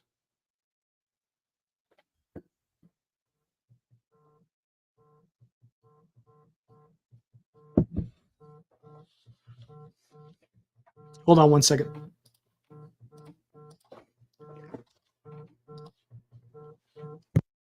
the hell is this? It says unknown. Should I answer it?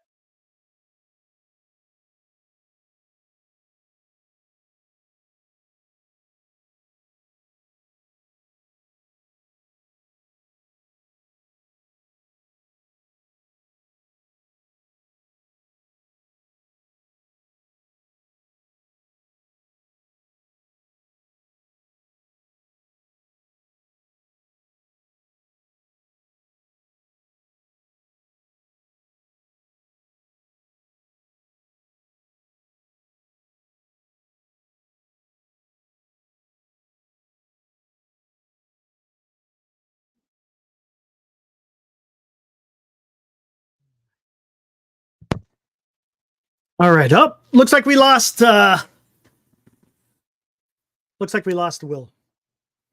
All right, I'm only going to go for a few more minutes to see if he shows back up.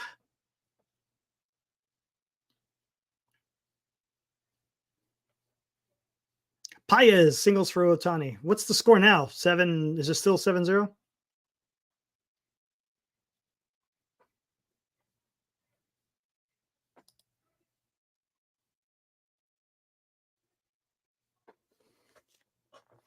All right.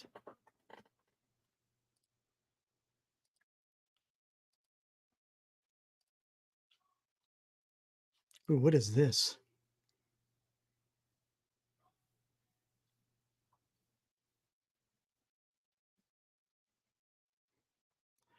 Oh, look at this. Holy crap. Huh.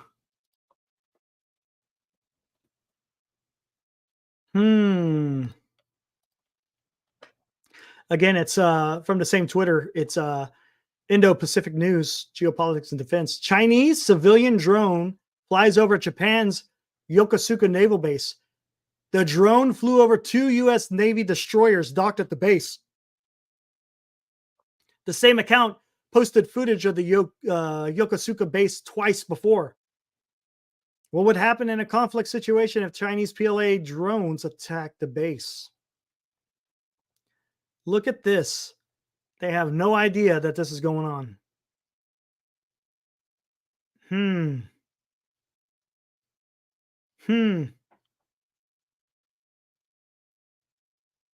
Interesting.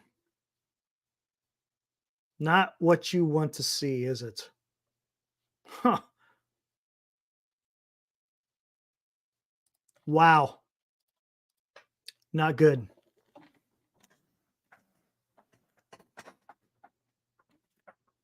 Yes, Rox, that was a lot of camels. No doubt about it.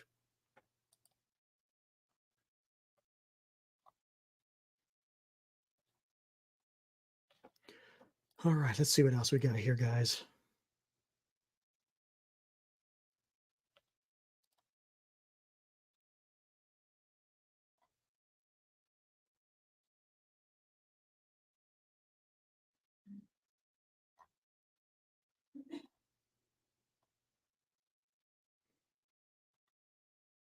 Nothing there.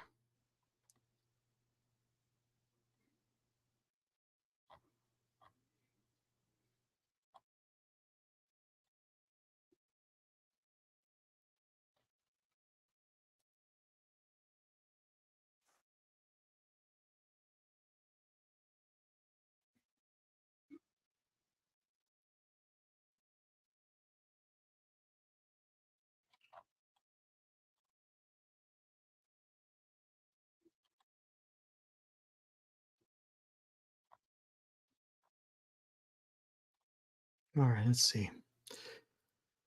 All right, I don't know. Wait, what happened, Will? Ah, it died on you. Gotcha. Yeah, Johnny, I saw that Ronel Blanco got sticky stuff in his glove, got suspended for 10 games. So what is that? Just 2 starts. Not a good look, though, right? He's the guy that had the no-hitter the other day, or not the other, or early in the season, he had that no-hitter. Not good. What were those ships doing? They were just in port in Japan. Those are U.S. Navy destroyers at a Navy base in Japan. And it was a civilian Chinese drone that was able to fly over those ships. That's a big no-no. And the question they were asking is, if the PLA decides to do a drone attack, if you can't defend against civilian drones flying over, how are you going to defend against a military drone trying to wreak havoc? It's a good point.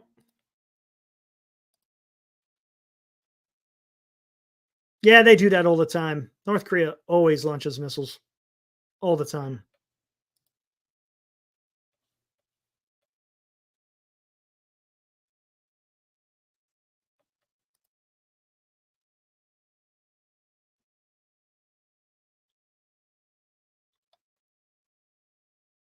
Yeah, I don't see them shooting off of a camel. No way. I think that's just for show. That can't be real. Especially a damn mortar. The recoil off the mortar will break its back, man. There's no way. You bet, Jim. Thanks for showing up, man.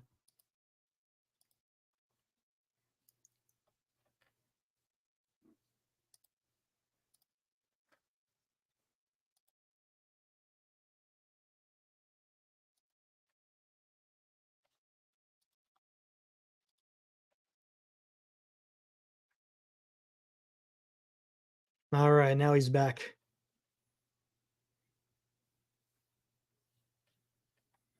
Sorta. All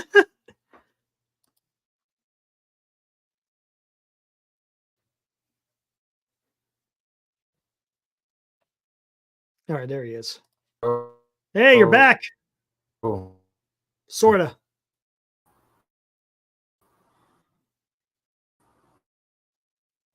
You're a little bit hold on, I'll bring you back up. Let me know when you're ready. Let me know when you're ready, Will. You're a little bit your frame rate is like one per 10 seconds.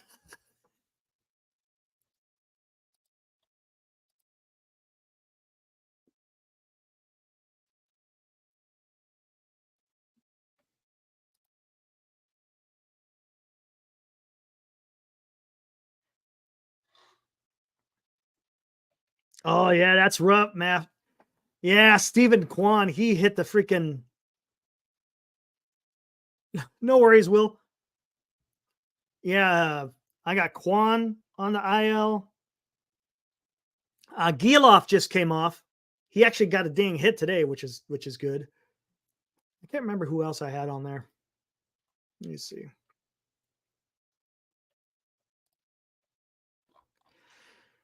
I got Stephen Kwan, Cabrian Hayes, both on the IL.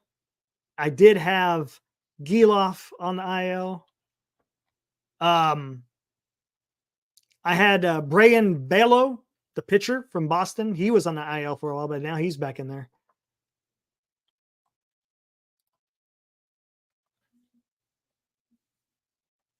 When's Langford coming back, Matt? He's going to be out for a little while because I know he broke his hand, right? He's got to be getting close to at least a rehab, I would think.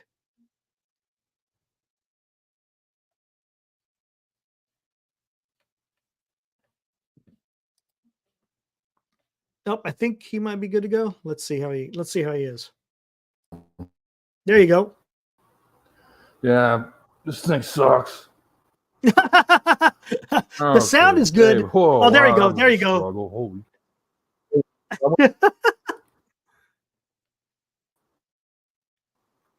Yeah, I went to go get my damn charger, and then I remembered, oh, it's over here. I was gonna say something because they usually have a border ceremony they do. Anyways, man, the thing went dead, and I was like, oh, son. And then it had to update every mess. But anyways, I'm a VHS quality. Oh shit. There now it's I think you're better now. I think it's in and out. Yeah. Anytime you reboot, it seems like it goes to hell, right?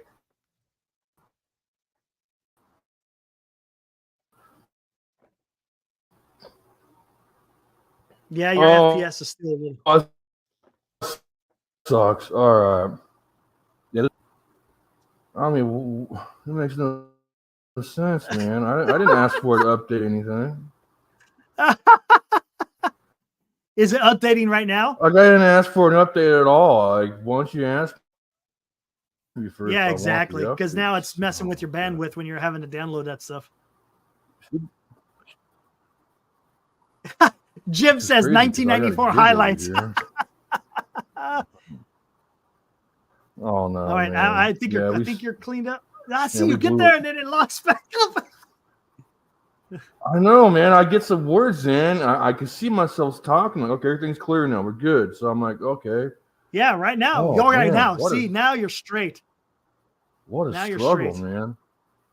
But I remember watching this. Maybe we want to probably wrap this up here pretty soon, right? But just real quick. There was a documentary that I saw with the Indians and then the Pakistanis. So right there on the border of Pakistan and Kashmir, the Punjab province, really. Kashmir, yeah.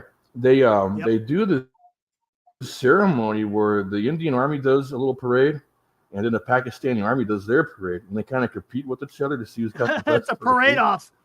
It's kind of interesting. Man, it's a parade off, man. Yeah. Oh, if I'm not mistaken, Dave. I hate parades, dude. Oh. Yes, dumb. Stand and review. Yep. Eyes right. Eyes right. Ready. Front.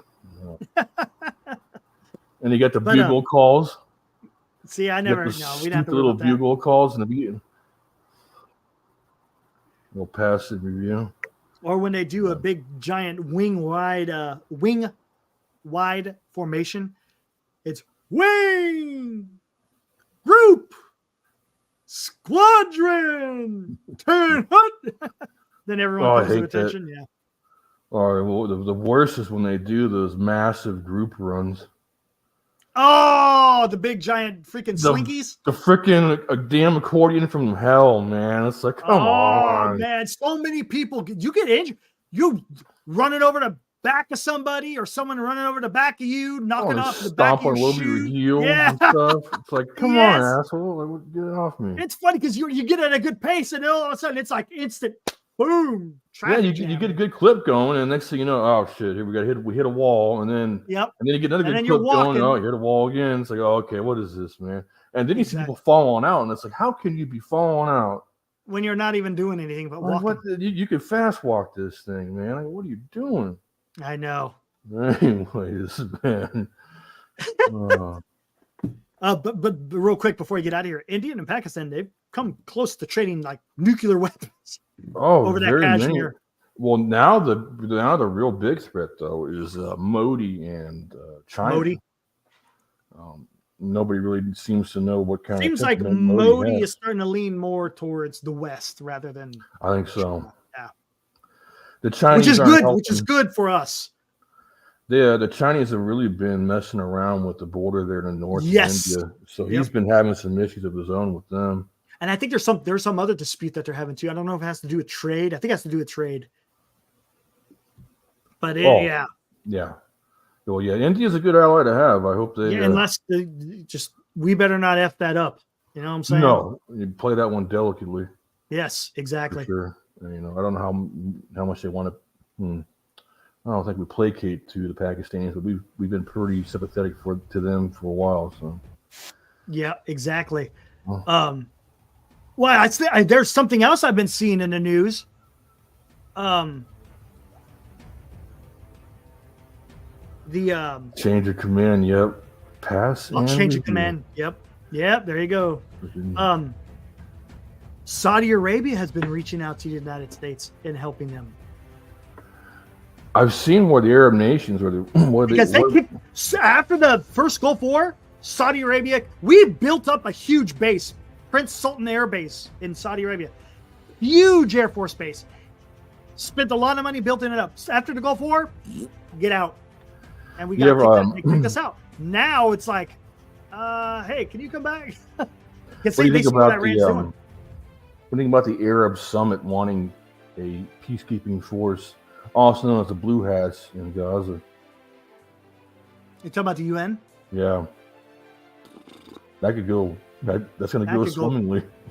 Yeah, I'm sure that's going to go over. Yeah. And one thing, I don't know if people realize it or not, but UN troops aren't really known. No, U.S. troops. The only time that I know that we've ever been part of a UN mission was Kosovo, right? KFOR? Kosovo. Well, we've been part of one, Mali for the. Oh shit! What was that thing? Was that UN? Was that the UN though?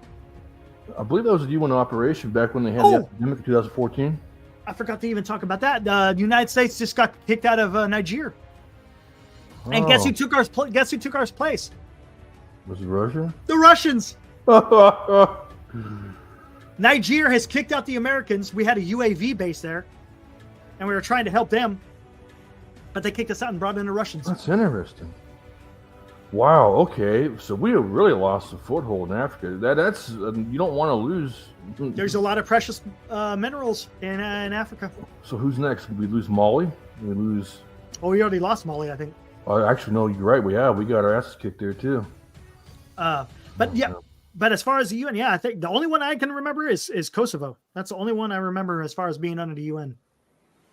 Yeah, peacekeeping in quotes. Somalia, that really wasn't UN, but it was peacekeeping to try to feed the mass starvation that was happening in Somalia. That was part of it, but that was I don't think that was UN though.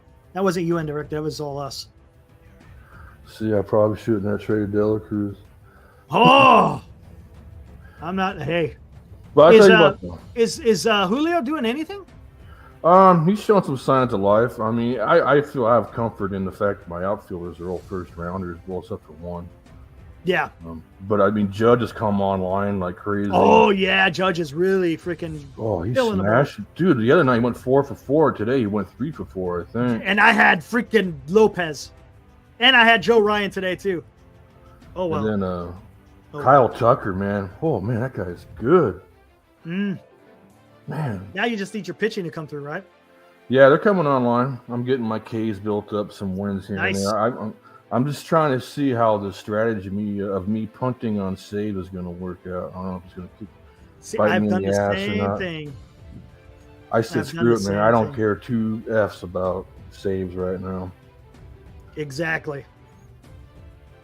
Just have a good pitching core. And that's the other thing, too. So I guess we only have 1,800 innings to use, right? So you got 1,400. Oh, wow. Okay, so it's even less than I thought. Okay, that takes some strategy then.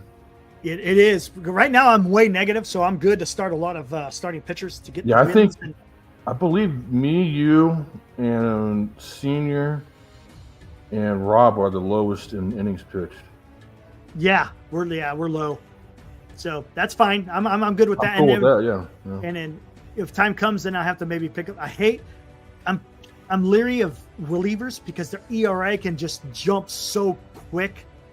You know what I'm saying? With a starter, you could dilute that a little bit, over a couple of innings. You get a reliever with 3 guys on base, and he's just boom. There's your infinity ERA, man. You just yes. I'm sitting there watching my game, and I'm sitting like at a 2 ERA and like a 1.1 WHIP. I'm like, yeah. Next thing you know, I see it's like 5 ERA. It's like, how did I get 5 ERA? And I look at the guys who are pitching, and I see like you said, a reliever with infinity and ERA, and I'm like, come on, dude. Yeah, I get. Speaking of infinity, I had to get rid of that Reed Detmers. Oh yeah, he was doing good in the beginning, huh? He was slaying. He had 1 point something ERA, and then the last 3 or 4 games, infinity. I can't do that. You can't do that anymore. We're a month into it. Can't do it. It's just I had Hunter Brown. I dropped him because he was just giving up crap everywhere. Yeah, there was someone else that I dropped too. Who was that? Yeah, did you drop Savali?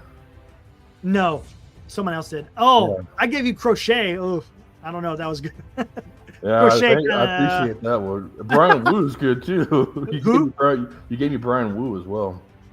But he was still injured at that time. Yeah. Is he doing better or is he not?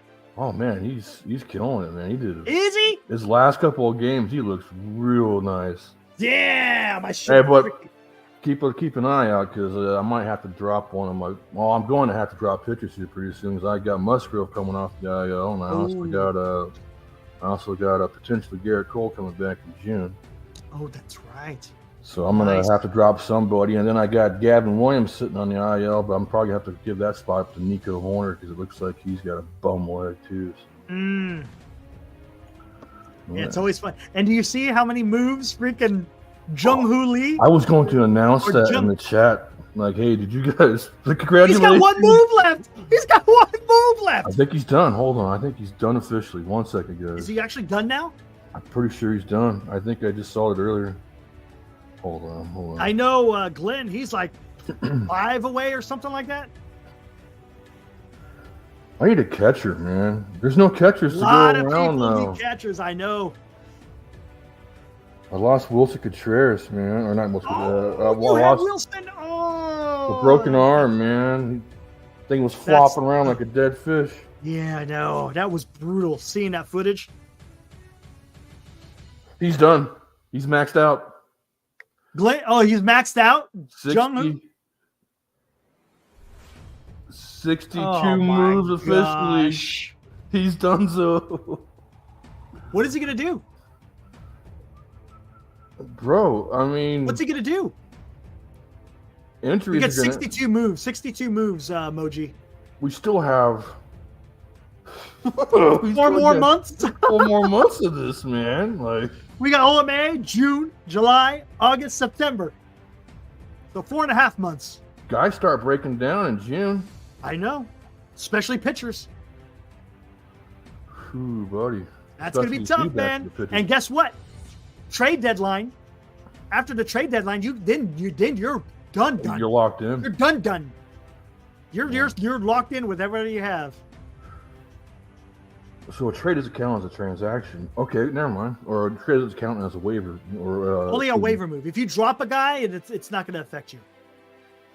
Does anybody want anything that he's got on his team? I don't know. Anyways. That is crazy. Well, you did it, man. You brought back MHC for... Yeah, how about that? I don't know when the heck I'll have a next one, though. Yeah, man. Well, that's cool, man. I'm looking forward to your journey, dude. That's one thing I appreciate it. Thanks about that. Appreciate that. We'll see how that works out. We're looking forward to it. That'd be cool, man. That would be cool. That would be cool. Absolutely. We'll see what happens with that. Pretty damn cool goal. Do the best I can in trying to get that done. Well, yeah, we're looking forward to freaking moving next year. Woo-wee, man. I tell you what, man. I should have done it sooner. I mean, I really should have. Especially being a remote worker. But I mean, the amount of money dude, like, so I don't mean to keep droning on. We'll end it here pretty quick. No worries. Check it out, man. Like, I keep this place at like 75 degrees. I've only used $22 worth of energy. Oh yeah, because it's so much cheaper. Isn't that crazy, man? If I'm not mistaken, I don't know. Use APS. Is it APS in Arizona? I have Tucson Electric. Oh, that's different. Because I know when this is 20 years ago when we were stationed there. APS ran off of, I can't remember, was that hydroelectric? And then the other one ran off there's a nuclear power plant west of Luke Air Force Base, right? I think so, yeah. Hold on. And they run off of, and the energy was cheap over there, man. Yeah, it's ridiculous, dude. I mean, that's something that we missed because it was just so much cheaper as far now. I don't know how it is now, but let me see. If my last SMUD bill was $262. I'm like, what the? Wow. Okay, where is it at? It's out here somewhere. Because we used to, where the hell is it? They didn't get rid of it, did they? Because we used to see the steam come off the towers over there. I do. Did they get rid of it? I'm in the boring industry of insurance. I'm not sure if you want to join that. It's good money, but it's pretty boring. Well, it can be. It is what you make of it. Where the hell is it? I could have sworn. Mark, am I seeing things here? Because I could have sworn there used to be out here. Oh, Johnny's got a question for you. He said, what made you decide on Oregon over Nevada or Arizona? Oh, it's just the climate is so much better up there. Oh, the climate. Yeah, don't go too far north because you'll get all that Seattle bullshit. Yeah, we're not. No. We're going to stay down in Grants Pass. Oh, there you go. Yeah. That's like Northern California. It is. Yeah. It is. And it's beautiful. And the property tax rate down there is like damn near 0.5%. There's no sales tax. Car registration is half the damn price. That lasts for 2 years instead of 1 year. I mean, there's just so many different things. You could drive down into Newport, Oregon, go do some halibut fishing. Oh man, I'm telling. Oh yeah, there's this and the trails and the lakes and you're not that far from the ocean. No, you're pretty man, dude. I'm telling you. I got a family out there in Roseburg. Oh, do you have Roseburg? Yeah, Roseburg. That's another area we were looking at. Got how many cousins of mine are out there? Oh man, I've got probably at least 10. There's a big side of family over there. Let me see. Is Mark still out there? I don't see him saying anything. There used to be a nuclear power plant out there by the White Tank Mountains, and I can't find out where the heck is that. It used to be out there, and I don't see. I'm looking on the maps, and I cannot find it now. Maybe I'm not looking in the right place. But there used to be a nuclear power plant out there. Well, Jimmy lives in Oregon. Because he lives in Goodyear, which is not that far. Oh yeah, I'm talking about. Yeah, just outside outside Phoenix. Maybe they did get rid of it. Well, maybe I'm not looking right, but I'm looking here on the map and I don't see I don't know what they're building something up here. I don't know how far up north it is, but it's this massive. I've never seen a plant this big before. It's some kind of manufacturing plant. Oh wow! It's the size of a damn city, right? It's built on the side of this mountain, and it is huge, man. I don't know what the hell it is. Maybe it was microprocessor things or something. I don't know. Maybe. Anyways. All right, guys. Hey, thanks for joining Military History Chronicles. Will, appreciate you popping in here for a little bit. And we'll see you guys on the next one. Just stay tuned. Who knows when it's going to be. Just stay tuned. If you're watching NorCal Sports Network, I'll make sure I pass it along when I'm on there when I'm going to have a better setup by then as well. Yeah. All right. Cool. Sounds good. All right, guys. We'll see you on the next one. Again, NorCal Sports Network tomorrow, 9:30. We're actually going to cover the last couple of innings. We're going to go live at 9:30. I forgot. Real quick, I am working on my own YouTube channel. It's going to be about conspiracy theories and the paranormal. So, look at that. Right up my freaking alley, man. I decided, well, hell, I'll need a hobby. Awesome. So, what's it going to be called? I don't know, man. When you find out, let us know. We'll advertise it on NorCal. Man. Right on, man. Appreciate that. You bet. And then go check out that Goodfellas, man. I'm going to, yeah. Oh, it's good. Right after this. It's really good. Yeah, I'm going to finish watching it. Thanks, Val. Appreciate it. Thanks, Mo.